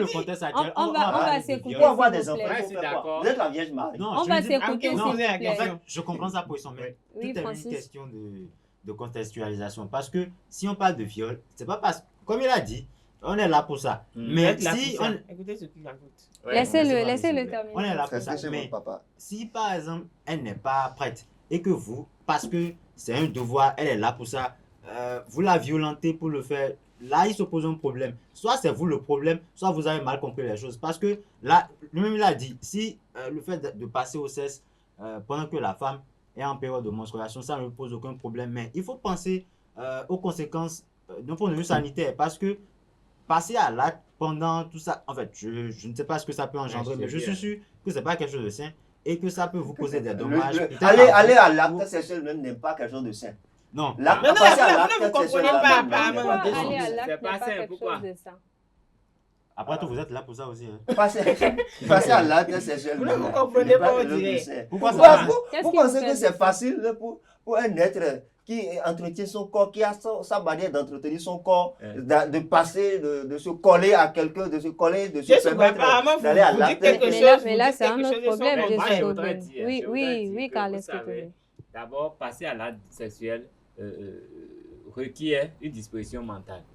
Et quand la disposition mentale n'y est pas, vous savez, vous avez beau faire tout, et puis si la personne n'a pas envie, la personne a peut-être des problèmes de santé. On s'explique. La personne a des indisponibilités qui fait qu'elle n'est pas disponible pour l'acte. Si vous forcez cette personne-là, c'est quand même, vous l'avez violée d'une certaine façon. Parce que, oui, c'est normal. Même si c'est votre femme, bon, je suppose qu'il y a une femme qui souffre de frigidité, par exemple, et c'est pas guéri. Chaque fois que vous passez à l'acte, ça va être un moment douloureux pour elle. Ça va être un moment de souffrance pour elle. Mais l'acte sexuel n'est pas un moment de souffrance normalement. Donc, il faut régler ce problème. Sinon, on peut l'assimiler à un viol. C'est là, il faut parler de communication. On s'explique, on se comprend. Non, j'ai dit, il faut trouver, la communication, c'est important, mais il faut régler tous les problèmes. Mais vous savez, contrairement à ce qu'on pense là, dans ce secteur, c'est les femmes qui font violence sur les hommes le plus souvent.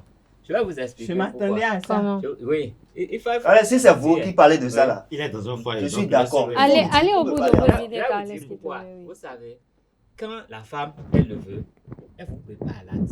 Forcément. Et quand l'homme le veut? Non, je vais vous dire, à travers votre alimentation, même si vous n'avez pas envie, elle va vous gaver de façon à ce que vous ayez envie. Elle va créer le libido chez vous. Elle va augmenter le libido chez vous. Elle a tout ce qu'il faut, l'arsenal dont elle dispose et que l'homme n'a pas. Parce que vous savez que rien que par votre alimentation, on peut vous faire bander tous les jours.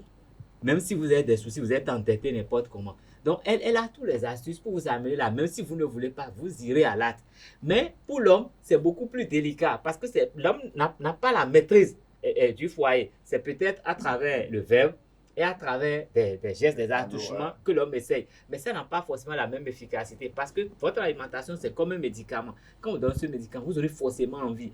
Ce qui dépasse même les paroles et le toucher que vous pouvez avoir. Donc, et ça, c'est fréquent même. Et quand entre elles se passe même les codes. Si elle le veut, tu vas y aller, que tu le veuilles ou non. Quels que soient tes problèmes, tu vas y aller. Donc, c'est pour ça que... C'est pas une autre forme de violence. C'est ce que je dis. C'est pour ça que je dis que généralement, les femmes violent plus souvent les hommes. Mais chez les hommes, comme ils n'ont pas ça, c'est pour eux qui est plus perceptible et c'est de ça qu'on parle. Donc, alors, Carles Kitome, est-ce qu'au nom du mariage ou au nom de ce statut-là, on peut, comment je vais dire, on peut exiger une relation sexuelle forcée à son ou sa partenaire? Vous savez, on peut exiger. Et aujourd'hui, là, il y a beaucoup de façons de passer à l'acte et préserver l'essentiel. Est-ce que vous comprenez ce que j'ai dit? Donc, je crois que si forcément votre partenaire a une envie forte, vous pouvez satisfaire votre partenaire sans séquelles. Vous pouvez trouver tous les moyens de satisfaire votre partenaire. Donc, le refus de le satisfaire, c'est déjà un déni du mariage. Vous devez mais est-ce que ce n'est pas un viol aussi dans le cas où l'un ou l'autre exige que c'est un envie? J'ai dit le satisfaire. Écoutez, j'ai dit le satisfaire. J'ai bien dit, je n'ai pas dit vous oblige. Mais vous avez le devoir de le satisfaire et vous trouvez les moyens de le satisfaire. Ce n'est pas lui qui vient vous violenter. Vous faites tout pour le satisfaire. Si vraiment votre partenaire est dans le besoin, c'est un acte salvateur même. Vous devez l'aider à régler ce problème. Sinon, je vais voir dans le mariage là que j'ai fait là. Et puis je lui ai promis fidélité là. Ah, écoutez. Et parce que voilà. C'est récurrent. Fidélité là, vous faites 4 enfants dehors en mariage. Ben écoutez, je me suis marié pour lui être fidèle, pour lui rester fidèle. Mais pourquoi vous allez chercher ailleurs alors? Parce qu'elle n'est pas disposée. Donc quand elle n'est pas disposée, c'est l'avantage de la polygamie. Avec la polygamie, mais dans son cas, il n'est pas un polygame. Il faut mieux prendre une seconde qui est à côté. C'est pas parce qu'on a dit qu'il y a le viol dans le foyer que la femme aussi tout le temps ne sera pas disposée. Si chaque jour n'est pas disposée, la première fois n'est pas disposée, la deuxième fois n'est pas disposée, la troisième fois n'est pas disposée. Et ça va devenir mais là, pour vous, là, le sexe, là, c'est quoi? À part le bébé. C'est le plus important. C'est la vie. Le sexe, c'est la vie. Alors, d'aucuns estiment que lorsqu'on parle de couple, lorsqu'on parle de foyer, il n'y a pas lieu d'exposer tout ce qui est intime à ceux de l'extérieur. Alors, une femme qui va porter plainte pour violence conjugale, par exemple, est-ce qu'elle est à blâmer? C'est relatif. Mais généralement, vous savez, dans notre contexte, les femmes vont porter plainte. Mais après les suites de la plainte, elles regrettent presque toujours de l'avoir fait. Parce que quand la justice s'en mêle, c'est un point de non-retour. Et elle veut régler le problème d'une certaine façon. Mais dans ces genres de cas, comment on règle alors la violence? J'ai dit que le viol conjugal. Le mariage, c'est une affaire de communication. Il faut communiquer, il faut toujours trouver des solutions à l'interne. Mais dès que le gars là, il n'a pas satisfait la femme 2-3 jours, elle va raconter ça à sa copine qui lui donne un truc qu'il doit boire, qui peut avoir des conséquences désastreuses. Et de fil en aiguille, finalement, il détruit l'homme même sans le savoir. Et c'est ça le grand danger dans cette histoire. On néglige tout à l'homme au nom du fait qu'il doit être efficace au lit. Et finalement, on a une dépouille et on est prêt à prendre un autre gars qui est dehors. Alors que si le gars il est polygame, quand tu ne veux pas, il va ailleurs. Mais pourquoi vous ramenez toi la femme? Mais non, c'est une femme. Dans le cas, je suis pas une femme, je suis pas dans la peau d'une femme. Dans le cas où vous êtes une femme mariée et que vous subissiez peut-être ce genre de situation, est-ce que vous partez porter plainte ou vous divorcez ou qu'est-ce que vous faites? Je ne vais pas divorcer parce qu'on dit il pleut partout. Donc, si vous divorcez du point A, si vous allez vous marier encore ailleurs, qu'est-ce que vous garantissez que là-bas, qu'est-ce que vous garantissez? Et oubliez cette affaire. Poursuivez dans cette femme. Qu'est-ce que vous garantissez que là-bas, ça ne serait pas pire que ce que vous subissez ici? Donc, moi, je pense que le mieux à faire, c'est de communiquer avec son partenaire. De toutes les façons, il n'est pas fou. Il n'est pas revenu d'un asile de fou. Donc, tout se passe sur la communication. Dans la communication, il faut savoir communiquer avec son partenaire. Donc, affaire de viol dans le groupe, ça existe bien. Moi, je ne peux pas, si je ne suis pas à l'aise, il va quand même pas me forcer. S'il me force une, deux fois, je vais porter plainte. Ça, c'est clair. Vous aurez le devoir je ne refuse pas que ce n'est pas un devoir, mais si une ou deux fois... Évitez d'avoir une bonne à côté. Hein. Si vous avez une bonne et que vous êtes là, que vous n'êtes pas prêt et tout, vous aurez créé un secret. Il va transposer. Oui, allez-y, ma chère. Oui. Est-ce qu'on blâme une femme qui va porter plainte pour un viol conjugal? Je connais déjà ça. Est-ce qu'on va... On doit la blâmer parce qu'elle a échoué. Pourquoi elle va porter plainte? Pourquoi elle va pas porter plainte? Elle doit pouvoir régler ça. Elle va porter plainte. Pourquoi? Est-ce qu'elle est venue se marier pour ça? Elle va porter plainte pour ça. Non, mais arrêtez de dire qu'elle n'est pas venue dans le mariage uniquement pour ça. Elle est venue pourquoi alors? Donc, elle ne peut pas vous aider. Donc, non, pour dire elle ne peut pas vous aider dans vos projets. Pour dire souvent Benoît, donc, elle ne peut pas vous aider dans la concrétisation de vos projets. Donc, elle est uniquement pour les enfants. Après le sexe, elle a touché son père. Alors, Francis Farami, un petit commentaire pour conclure. De toute façon, être célibataire, c'est pas créa. Oui. Une femme qui porte plainte bonne chance dans le célibat contre son mari pour viol, je pense que c'est relatif. C'est relatif parce que il faut d'abord connaître les contextes. Ce n'est pas parce qu'on dit qu'elle a échoué. Peut-être que pendant même qu'elle essayait de discuter, de communiquer avec son mari n'entendait rien. Peut-être parce que ses amis lui ont déjà bourré le crâne. Elle doit s'entraîner pour aller au rythme que lui. En fait, tout. Non, ce n'est pas ça le point. Si elle s'entraîne et que son mari lui dit « Bon, aujourd'hui j'ai envie d'essayer de nouvelles choses ». Et les nouvelles choses en question, ce ne sont pas des choses vraiment très agréables. Oui. Des histoires où... Voilà, des trucs vraiment compliqués. Donc, vous imaginez une femme qui n'est pas habituée à ça et puis du jour au lendemain, elle doit se conformer à ça. La première fois, elle s'est dit, bon, comme on l'a dit, c'est mon devoir, je suis là pour ça. Oui. Et puis, la première fois, c'est aller. La deuxième fois, on passe du niveau 2 au niveau 8 carrément. Donc, vous imaginez, ça, c'est carrément de la violence. Donc, le 8. Ah non, je vous pose. Non. Merci à tout un chacun. Carles, est-ce qu'il te met pour conclure? Pour ça, je pense que là, il y a un problème. Je dois dire honnêtement, quand on est marié, il faut beaucoup communiquer. Et il ne faut pas qu'il y ait des sujets tabous. Il faudrait qu'on puisse parler de tout, s'entendre sur tout et chercher des voies et moyens pour régler tous les problèmes.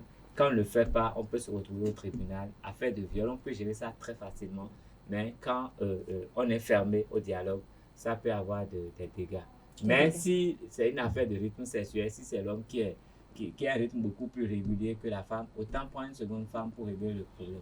On va pas conclure. Merci. Non, il ne faut pas conclure. Moi, je dirais que bon, voilà, le mariage, d'accord, c'est un cadre légal, d'accord, pour passer à l'acte sexuel. Donc, normalement, passer à l'acte sexuel dans un mariage, ce n'est pas un problème.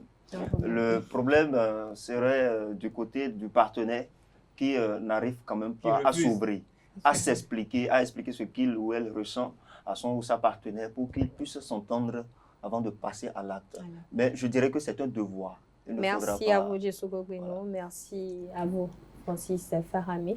Merci à vous, Nosrine Fatoumé. Merci également à vous, Carles Kitomé. Et voilà, c'est la fin du panel des discussions. On passe à présent à l'invité matinal. Elle est fâchée.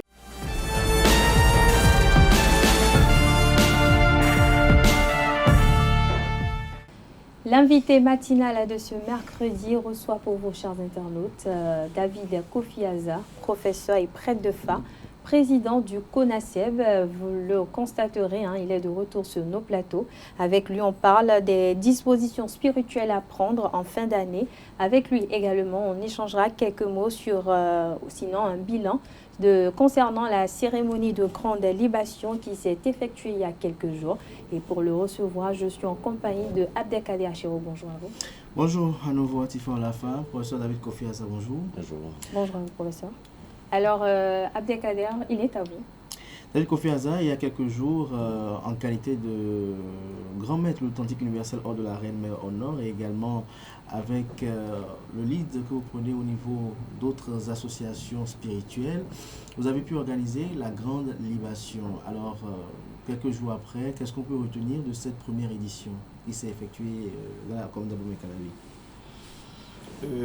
Déjà, je remercie tous ceux qui nous regardent en ce moment-là, parce que c'est un plaisir pour moi de renouer avec eux après plusieurs semaines d'absence. Déjà pour la grande fraternelle qui, avec Authentique Universel hors de la Reine Mère, a organisé la grande libation du Bénin. C'est une satisfaction. C'est une satisfaction parce que la mobilisation a été vraiment au top, les objectifs ont été atteints et surtout les officiers, tous les officiers qui ont été conviés à cette liturgie étaient tous présents. Donc nous pouvons dire que la population a répondu, les officiers ont répondu du nord au sud, hein, de cette langue. Nous sommes allés à pratiquement près de 17 langues qui ont officié le jour-là et ont donné leur bénédiction œcuménique sur la nation, ont fait leur libation, les offrandes ont été correctement faites. Et c'est l'occasion également de remercier tous ceux qui nous ont accompagnés dans cette tâche-là, dans cette initiative-là, pour leur dire nous avons déjà encore les mains tendues pour l'année prochaine parce que avec cette satisfaction-là, avec cette mobilisation-là, la population elle-même a demandé que cette initiative-là soit pérennisée pour le bien de la population et surtout pour l'égrégore national et les membres de nos ancêtres. Alors, professeur Kofi Aza, est-ce que tous les objectifs ont été atteints et quelles sont les difficultés que vous avez rencontrées durant ces cérémonies? Déjà, tous les objectifs ont été atteints, ça là c'est clair. Les difficultés, n'ont pas eu de difficultés majeures par rapport à l'organisation. On n'a pas eu de soucis de financement. Nous avons eu les financements qu'il faut pour tenir le pari. C'est sur les lieux, parce que nous avons prévu 1h30, 2 heures de cérémonie. Mais il y a tellement d'officiers qui devraient passer sur scène que finalement, nous sommes allés jusqu'à 4 heures de cérémonie. Peut-être les années à venir, nous allons... Parce que l'engouement était tel que on ne pouvait pas ne pas faire passer ces officiers qui sont venus de Bukumbe, de Manigri, de Banikwara, de Malanville, de Djougou, de Niki, de Parakou. On ne pouvait pas ne pas faire passer ces officiers-là, forcément. Et même ceux qui sont venus du plateau, du plateau de l'Ouémé, du Koufo, du Mono, tous les départements étaient représentés dans la diversité de langues, au fait. Donc, c'est cette difficulté-là que nous avons eu en matière de timing, parce qu'on a fait attendre les autorités, les personnalités, les têtes couronnées pendant près de 4 heures de temps. Assis, c'était fastidieux. C'était fastidieux. Est-ce que, avant de vous poser la question sur un narratif sommaire du déroulé, du dit rituel, est-ce qu'il y a eu des insatisfactions par endroit? Non, pas vraiment, parce que c'est vrai que nous avons eu des engagements, par exemple, de certaines personnalités au dernier moment qui nous ont fait fausse route ou fausse note, ou alors qui nous ont posé un lapin. Ça n'a pas émoussé la donne ni l'effectivité? Non, pas du tout, ça n'a rien changé parce que, comme vous savez, quand une porte se ferme, une autre s'ouvre, nous avons eu d'autres possibilités ailleurs, d'autres financements ailleurs, pour boucher le tout rapidement, et puis ça n'a pas posé de problème en quelque sorte. Donc je pense que c'est vrai que c'est une première expérience dans l'histoire de notre nation, et nous avons eu beaucoup de leçons, nous avons appris beaucoup de choses, et dans les années à venir, nous allons améliorer davantage. Mais qu'est-ce qui s'est passé concrètement? Ce qui s'est passé concrètement, la grande libération, qu'est-ce qui a été fait? Ce qui a été fait, qui a été invoqué? D'accord. Par qui? Comment? Voilà. La première des choses, la prêtresse principale, l'officier principal, Nangbo Poendje Podane, a procédé à l'ouverture de la grande libation. Et après l'ouverture, maintenant, nous avons fait défiler les diverses langues de notre pays, et ils ont procédé aux invocations. Les invocations concernent les héros de chaque localité, les rois têtes couronnées de chaque localité, défunts bien sûr. En dehors de ça, il y a je dirais... les anciens présidents de la République? Les anciens présidents de la République ont été invoqués par quelqu'un d'autre spécifique. Dans les localités, il y a les hauts dignitaires des localités qui ne sont plus les dévoués de ces localités-là. Donc, chaque localité est passée en pain fin. Puis après, maintenant, il y a le tour des anciens présidents, qui a été fait par le colonel Pascal Tawes. C'est lui qui a invoqué les anciens présidents de la République. Il est dignitaire vaudou? Il est dignitaire de culte vaudou. Et on a voulu que ça soit un homme des rangs. qui fassent cet office-là, principalement parce qu'il s'agit des anciens présidents de la République, il s'agit des anciens chefs d'état-major, il s'agit des martyrs du 16 janvier. Morts pour la patrie. Les morts pour la patrie, il s'agit des membres des forces de l'ordre qui sont, et puis de défense qui sont morts au front. Donc, pour ceux-là, nous avons voulu que ce soit forcément un des leurs. Et c'est pour ça que nous avons préféré le colonel Tawes, qui est à sa retraite un dignitaire religieux et qui est très versé dans la tradition. Mais vous avez évoqué ces défunts-là. Pourquoi? Comment? Voilà. À quelle fin? Vous avez commandé quelque chose? Non, on n'a pas commandé. Le paix éternel? Non, pas du tout, parce que ils ont besoin de repos, mais pas de repos dormant, en fait. Ils ont besoin d'être actifs. Parce que vous savez que notre nation repose sur les divinités, sur les membres de nos ancêtres, puis sur les mansis. Les mansis sont honorés, les divinités sont honorées, mais les membres de nos ancêtres, non. Et c'est sur ces membres de nos ancêtres-là que nous avons décidé d'ébranler et les réorienter pour le bien-être de la nation. Parce que c'est des gens qui savent mieux, puisqu'ils ont été des nôtres, ils ont été aux affaires, ces gens qui ont conduit d'une manière ou d'une autre des politiques, les diverses politiques de sécurité et de défense de notre nation. Donc on a besoin d'eux pour faire face aux défis sécuritaires qui se présentent à nous, au nord de notre pays. On a besoin également d'eux pour la paix, la cohésion nationale et surtout le développement de notre nation. Parce qu'ils savent mieux ce qu'il nous faut. C'est pour ça que nous avons invoqué.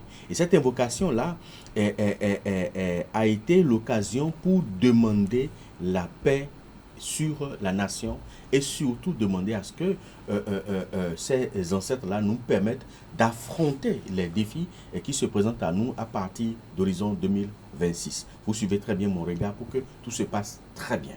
Donc voilà l'essentiel de ce qu'il faut retenir par rapport à cette invocation-là, parce que nous en avons vraiment besoin. Nous avons besoin d'un appui spirituel solide pour pouvoir traverser les turbulences qui se pointent à l'horizon. Alors, professeur David Kofi Azar, vos espérances et attentes pour les prochaines éditions? Nos attentes, déjà, nous avons déjà dès le lendemain de cette grande libération commencé par préparer la prochaine édition. Et tout tourne autour du département du Mono, parce qu'on verra les départements par département. Donc tout tourne autour du département du Mono.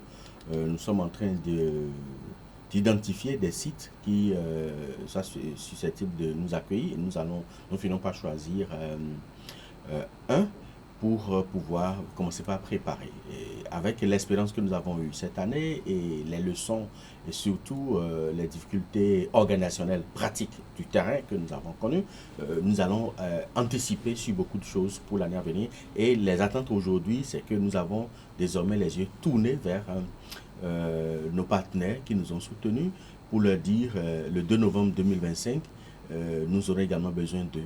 La nation aura encore besoin d'eux, la République aura encore besoin d'eux, la population et les membres de nos ancêtres auront encore besoin d'eux pour pouvoir les invoquer. Oui.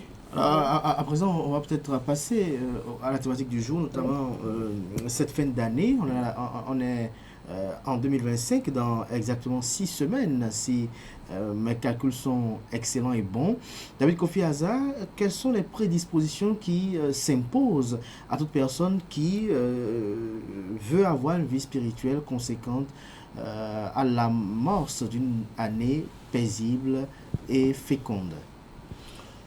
Déjà, vous savez, il n'y a pas de séparation étanche entre les ères, donc entre les années.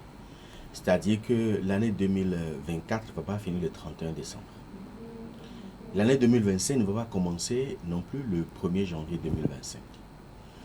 L'année 2025 a déjà commencé par et au dénouement, c'est-à-dire qu'Adia a commencé par pointer son nez depuis le 21 novembre.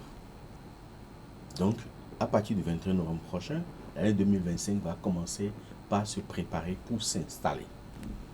Et cela va durer environ 3 mois. Ou peut-être un peu plus.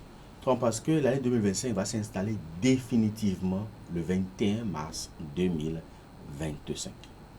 Et l'année 2024 va finir définitivement le 21 mars 2025. Ça veut dire que l'année 2025 a commencé maintenant Et l'année 2024 va continuer, même en 2025. Il y aura une sorte de juxtaposition. Juxtaposition jusqu'au 21 mars 2025. Tout s'arrête là et tout commence là. Alors, cette fusion, je dirais, cette fusion de bout et de fait d'année provoque, je dirais, une révolution. Et cette révolution-là déstabilise les énergies au niveau de notre système planétaire. Donc, en matière d'énergie, l'homme fait partie de sources d'énergie. L'homme aussi est une source d'énergie, est une source d'émission et de réception d'énergie. À partir de ce moment-là, l'homme également est influencé, les divinités sont influencées. C'est pour ça que c'est cette période-là qui est souvent choisie pour faire ce que nous appelons le Kwetanu. Le Kwetanu qui permet de revitaliser les divinités, de leur donner plus de force. Et c'est cette période-là qui est choisie également pour faire ce que nous appelons Kakpleple, c'est-à-dire la libation aux ancêtres. Et pour renforcer davantage les ancêtres, pour nous permettre non seulement d'amorcer la nouvelle année, mais également de finir l'ancienne année en beauté et de commencer la nouvelle année avec tous les bonheurs qu'il faut, le bien-être, la joie, la prospérité qu'il faut. Alors, qu'est-ce qui se passe réellement? Cette déstabilisation-là amène l'homme à affronter des événements qui, en temps normal, devraient être des événements anodins, mais qui deviennent curieusement des événements parfois tragique. C'est-à-dire que un simple incident qui est plus ou moins banal, pendant cette période-là, quand ça se produit, c'est que ça peut provoquer l'écoulement du sang. C'est plus accentué au fait.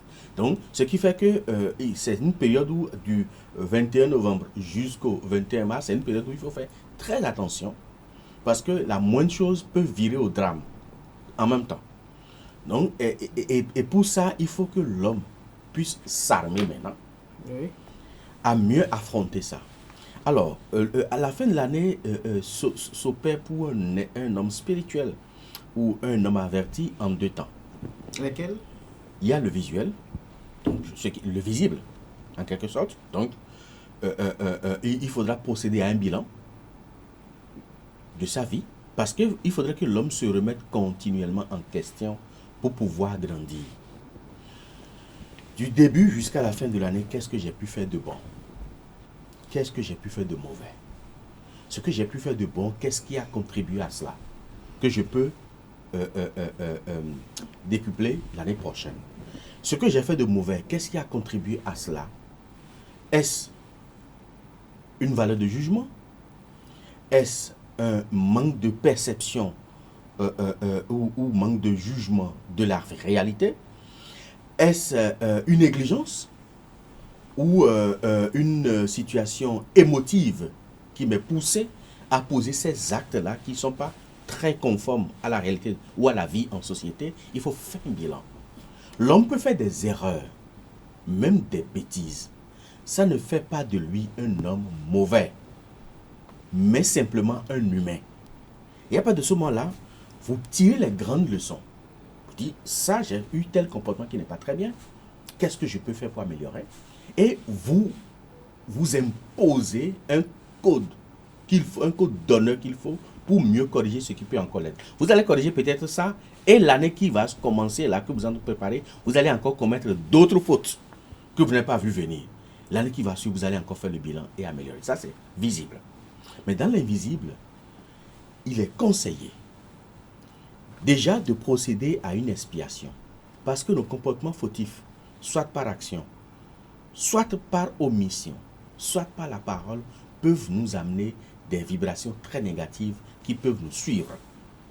À partir de ce moment-là, il faut procéder à une expiation pour demander la grâce et la clémence de la nature, pour nous alléger les effets pervers de nos comportements fautifs.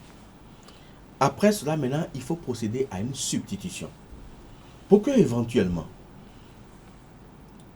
parce que toute vie menacée doit être sauvée. Et il faut sauver une vie par une autre vie. Et ça, c'est un principe universel. Pour sauver la vie d'un homme, on peut utiliser un coq. C'est une vie pour substituer. On peut utiliser une poule, c'est une vie pour substituer. On peut utiliser un mouton, c'est une vie pour substituer. Donc, toute vie menacée doit être sauvée, certes, mais il faut sauver une vie par une autre vie. Donc, vous utilisez forcément une vie pour les sacrifices, pour substituer la vôtre. Parce qu'on peut demander grâce et clémence à la nature et la nature refuse de vous accorder cette grâce et clémence. Maintenant, à ce moment-là, on force la main à la nature en substituant. Et comme ça, tout ce qui devrait vous arriver de tragique va s'abattre maintenant sur cette vie qui vous substitue. Et après ça, maintenant, il faut procéder à une purification de son âme, de son corps et de son esprit. Donc, pour résumer, il faut aller vers l'expiation, il faut aller vers la substitution et il faut aller vers la purification. Vous devenez un homme nouveau. C'est ce que nous appelons la renaissance par l'expiation. Et une fois devenu un homme nouveau, avec de nouvelles résolutions et de nouvelles perspectives, vous avez toutes les chances de faire avancer votre vie au cours de l'année qui va commencer, tant dans le visible que dans l'invisible. Mais cela ne veut pas dire que vous n'allez pas forcément tomber encore dans les travers des comportements fautifs. Vous pouvez encore tomber dans ce travers-là, soit par émotion, soit par négligence, soit par inexpérience. Parce que l'expérience compte beaucoup dans la vie, je dirais, pratique, la vie courante. Comme spirituelle aussi. Comme spirituelle, la vie en société, l'expérience compte beaucoup. Alors, professeur, vous avez parlé tout à l'heure d'expiation, de substitution et de purification. Concernant les expiations, comment cela se fait? Est-ce qu'il y a des bains, des cérémonies à faire ou c'est un peu comme la substitution comme vous avez expliqué tout à l'heure? Non, la substitution, c'est autre chose. L'expiation, ça peut se faire ça se fait de deux manières. Okay. On choisit l'une ou l'autre. Soit par des bains. On utilise des bains pour faire l'expiation. Ça, oui, c'est ce qui est basique. Si les comportements fautifs dont on a pris conscience réellement et sincèrement, oui, ne sont pas alarmants, on peut utiliser le simple bain. Mais si c'est vraiment alarmant, ou ces comportements fautifs-là... Quel type de comportement est alarmant, par exemple?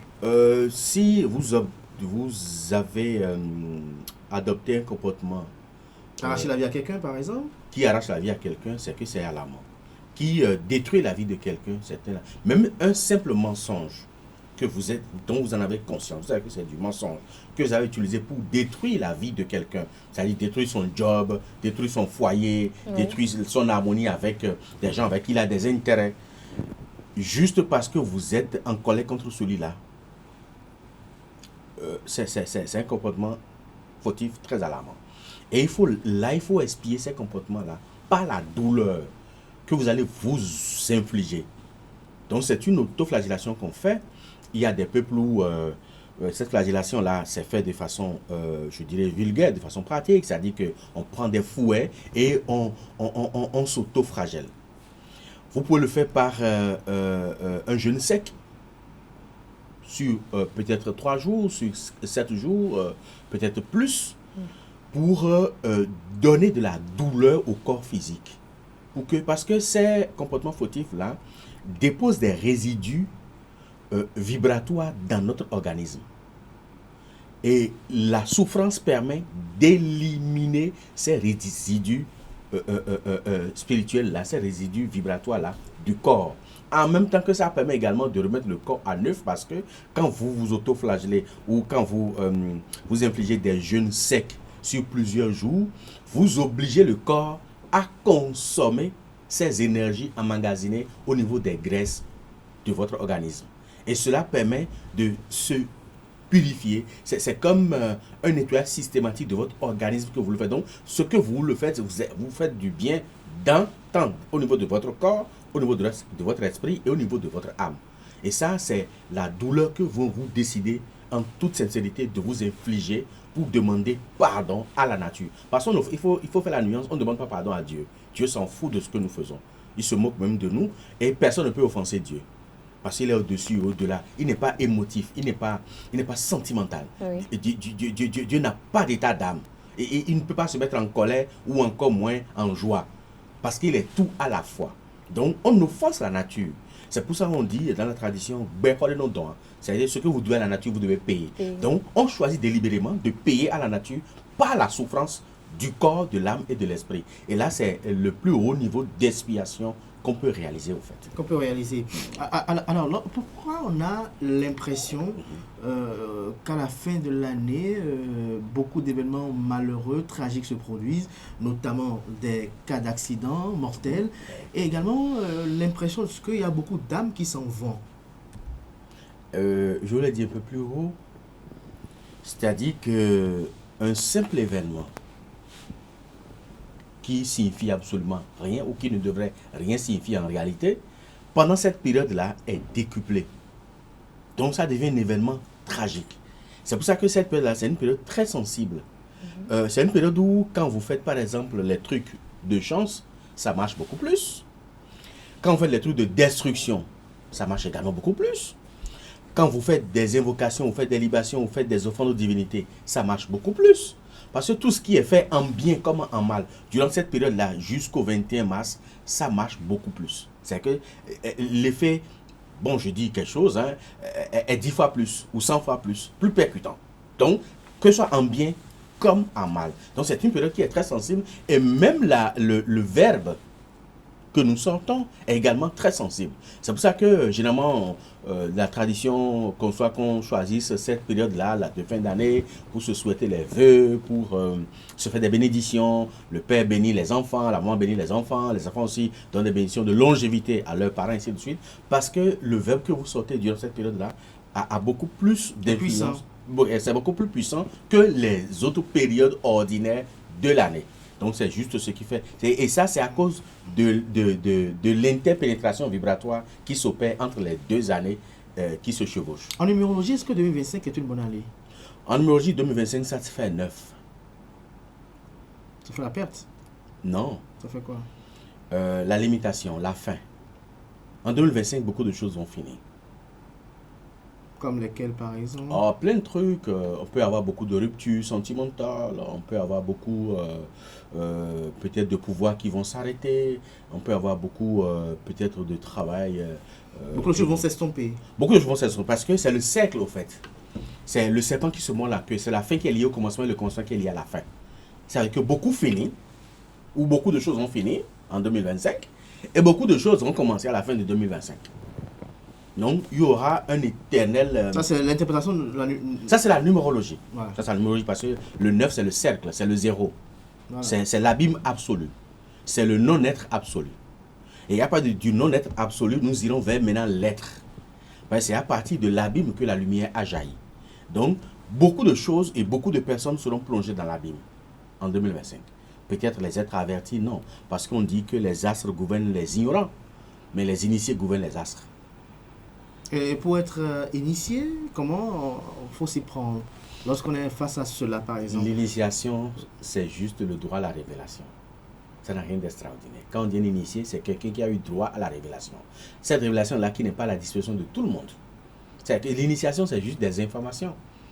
Parce que quoi qu'en soit le cercle dans lequel vous faites initier, vous ne verrez rien dans ce cercle-là d'extraordinaire que vous n'avez déjà vu, que vous n'avez déjà vu au dehors. Et quand vous rentrez dans un cercle, on vous initie, peu importe le cercle, peu importe le milieu. Quand vous rentrez dans le couvent de Gungun qu'on vous initie, il n'y a rien que vous voyez là-bas que vous n'avez pas vu dehors. C'est ce que vous avez vu dehors là, que vous allez encore voir là-bas. Donc, ce qui caractérise l'initiation, c'est la révélation maintenant qu'on vous donne. Donc, quand vous rentrez dans le couvent, il y a une révélation qu'on vous donne. Et cette révélation-là, c'est ça, le nœud même, c'est ça l'objectif même de l'initiation. Personne ne peut pas révéler ça aux néophytes. Mais vous, on vous le révèle parce que on vous a déjà passé sous serment. Okay. Étant sous serment, on vous révèle maintenant la vérité. Donc, l'initiation, même en spiritualité ou en métaphysique et tout ça, c'est que vous avez des informations. Et quand on dit qu'il y a l'information et le pouvoir, c'est ça la réalité. C'est que vous avez juste l'information que les autres n'ont pas. Et c'est cette information-là que l'initié exploite. Et comme je l'ai dit, le 2025, qui est une année d'abîme, les initiés savent comment faire pour éclairer cet abîme-là, pour ne pas subir de zones d'ombre dans leur vie et dans leur parcours. Alors, professeur, on parle des prédispositions spirituelles pour les fins d'année. Pour quelqu'un qui n'est pas dans les conditions qu'il faut pour prendre cette disposition-là, qu'est-ce qu'il fait? Est-ce qu'il peut peut-être se confier à son prêtre de Fa, ou comment je vais dire, pour à sa place prendre les prédispositions qu'il faut, ou il faut nécessairement qu'il le fasse lui-même? Et dans ces genres de cas, est-ce qu'on le fait dans la période qu'il faut, ou on peut le faire après cette période-là? Est-ce que ça n'a pas un impact sur la nouvelle année qui s'annonce? Déjà, on n'est pas tenu de le faire soi-même si on n'a pas l'information. Si on a l'information, on peut le faire. Si on a l'information, ça veut dire que si on est initié, voilà, on peut le faire.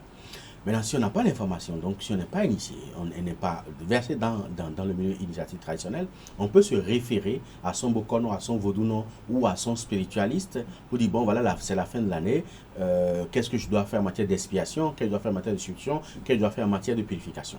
Et là, lui peut préparer les choses et vous les envoyez, ou bien vous allez chercher et les utiliser. Mais il faut attendre à partir de 21 novembre.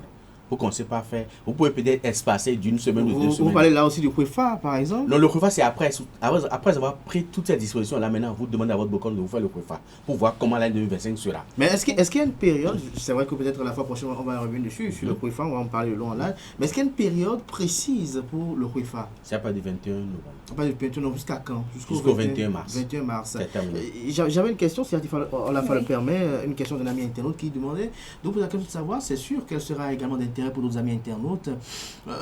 Est-ce que le coq est véritablement un interdit ferme aux initiés au Fa? Si oui, pourquoi? Oui, je vais vous dire pourquoi. Et pourquoi souvent les Bokono n'insistent pas sur cela? Oh, ça dépend. Lorsque le signe sort, on ne donne que les interdits propres liés au signe, mais il n'y a pas quand même, selon se dire... Quelqu'un qui est initié au Fa, systématiquement, ne peut plus consommer le coq. Tout initié au Fa ne peut plus consommer le coq. Je vais vous expliquer. Il y a des explications mythiques et des explications scientifiques.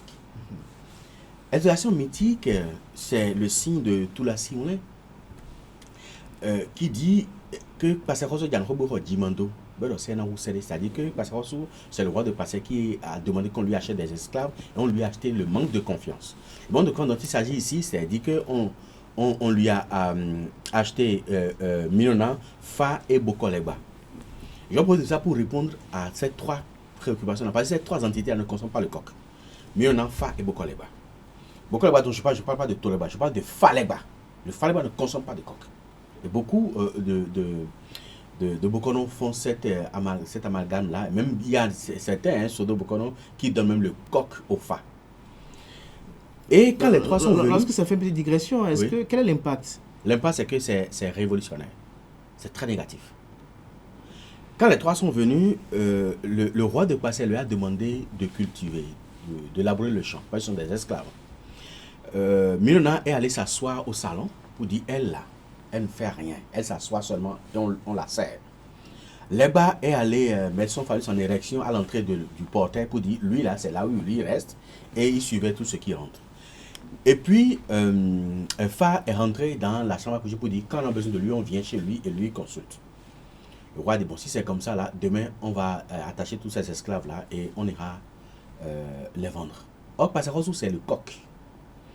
Les trois se sont réunis la nuit pour dire, bon, d'accord, celui-là, on va le piéger parce que demain, il veut aller nous vendre à nouveau. Mais nous, on est bien ici, on ne va pas quitter ici. Ils sont allés chercher du raffia. Et ils ont mis du maïs à l'intérieur du raffia. Ils ont mis ça à l'entrée de sa porte. Et quand le roi s'est réveillé, donc le coq s'est réveillé le matin, à l'entrée de sa porte, il voit du maïs mélangé au raffia. Il a commencé par picoler un à un, mais ceux qui sont au fond, ils n'arrivent pas. Donc, il met ses pattes dedans pour les écarter. Et le raffia a commencé par enrouler ses pattes jusqu'à ce qu'au bout du rouleau, il est tombé. Et c'est ça le signe dit Awa Hadiede Badeo Ena Rizide Gedegbe. C'est le nom du tout dernier souverain pontife du Fa, Gedegbe. Et les trois sont sortis maintenant pour dire bon, ok, maintenant que tu es attaché, tu t'es attaché toi-même, nous, notre objectif, c'est de t'exécuter. Tu choisis entre t'exécuter et nous laisser régner en maître dans ton palais. Et entre la vie et la mort, évidemment, tout aspirant à la vie choisit toujours la vie. Le coq a dit, ok, d'accord, si c'est comme ça, je vous laisse régner en maître dans mon palais, mais vous m'épargnez la vie. Je dis d'accord, on va t'épargner la vie et plus jamais nous n'allons te manger. Et c'est comme ça que Minona ne mange pas de coq. Le Falegba, je précise, pas Tolegba, le Falegba ne mange pas de coq et le Fa lui-même ne mange pas de coq. Et c'est comme ça qu'ils ont épargné la vie du coq et on ne leur donne pas de coq. Mais l'explication scientifique est que, vous savez, le Fa est une énergie féminine. C'est une énergie passive. Minona est une énergie passive. Bokolegba, par contre, est une énergie active. Alors, quand vous donnez de l'énergie passive à une source d'énergie qui est déjà passive, vous allez la rendre amorphe. Donc, ça va complètement perdre de sa capacité de réactivité. Ça, c'est basique. Quand vous donnez de l'énergie active à une source d'énergie active, vous décuplez sa capacité d'action. Alors que Bokolegba est une énergie d'abord du désordre et une énergie proactive avec une phallus en érection déjà, une phallus qui est déjà en érection et que vous lui donnez encore du dopant, donc de l'énergie active, vous risquez d'exploser le pénis. Merci à vous, professeur David Kofi Aza. Et donc, c'est pour ça qu'au Falegba, je précise, au Falegba, on ne donne pas de coq pour ne pas découpler. Parce que l'interaction que ça va générer, c'est que ça va activer l'hyperactivité sexuelle chez le propriétaire. Et à partir de ce moment-là, il va développer des vices et faire entorse aux mœurs, aux bonnes mœurs. Et là, ça va être quelqu'un de très dangereux pour la société. Alors, quel est le procédé rituel à travers lequel on peut expier des choses que l'on a mangées, mais qui s'avèrent être proscrites, par exemple, sur le Fa. Par exemple, vous avez dit par exemple le coq, on va y revenir peut-être sur le temps nous fait défaut. Par exemple, à qui on a interdit la viande de porc, mais qui a consommé, par exemple? C'est qu'il faut faire le flou. C'est-à-dire comment ça se fait? Le flou, c'est un bain ou des poudres, en tout cas ça peut être en savon, ça peut être en poudre, ça peut être en bain, qui permet de neutraliser. C'est une connaissance de neutralisation de comportements fautifs.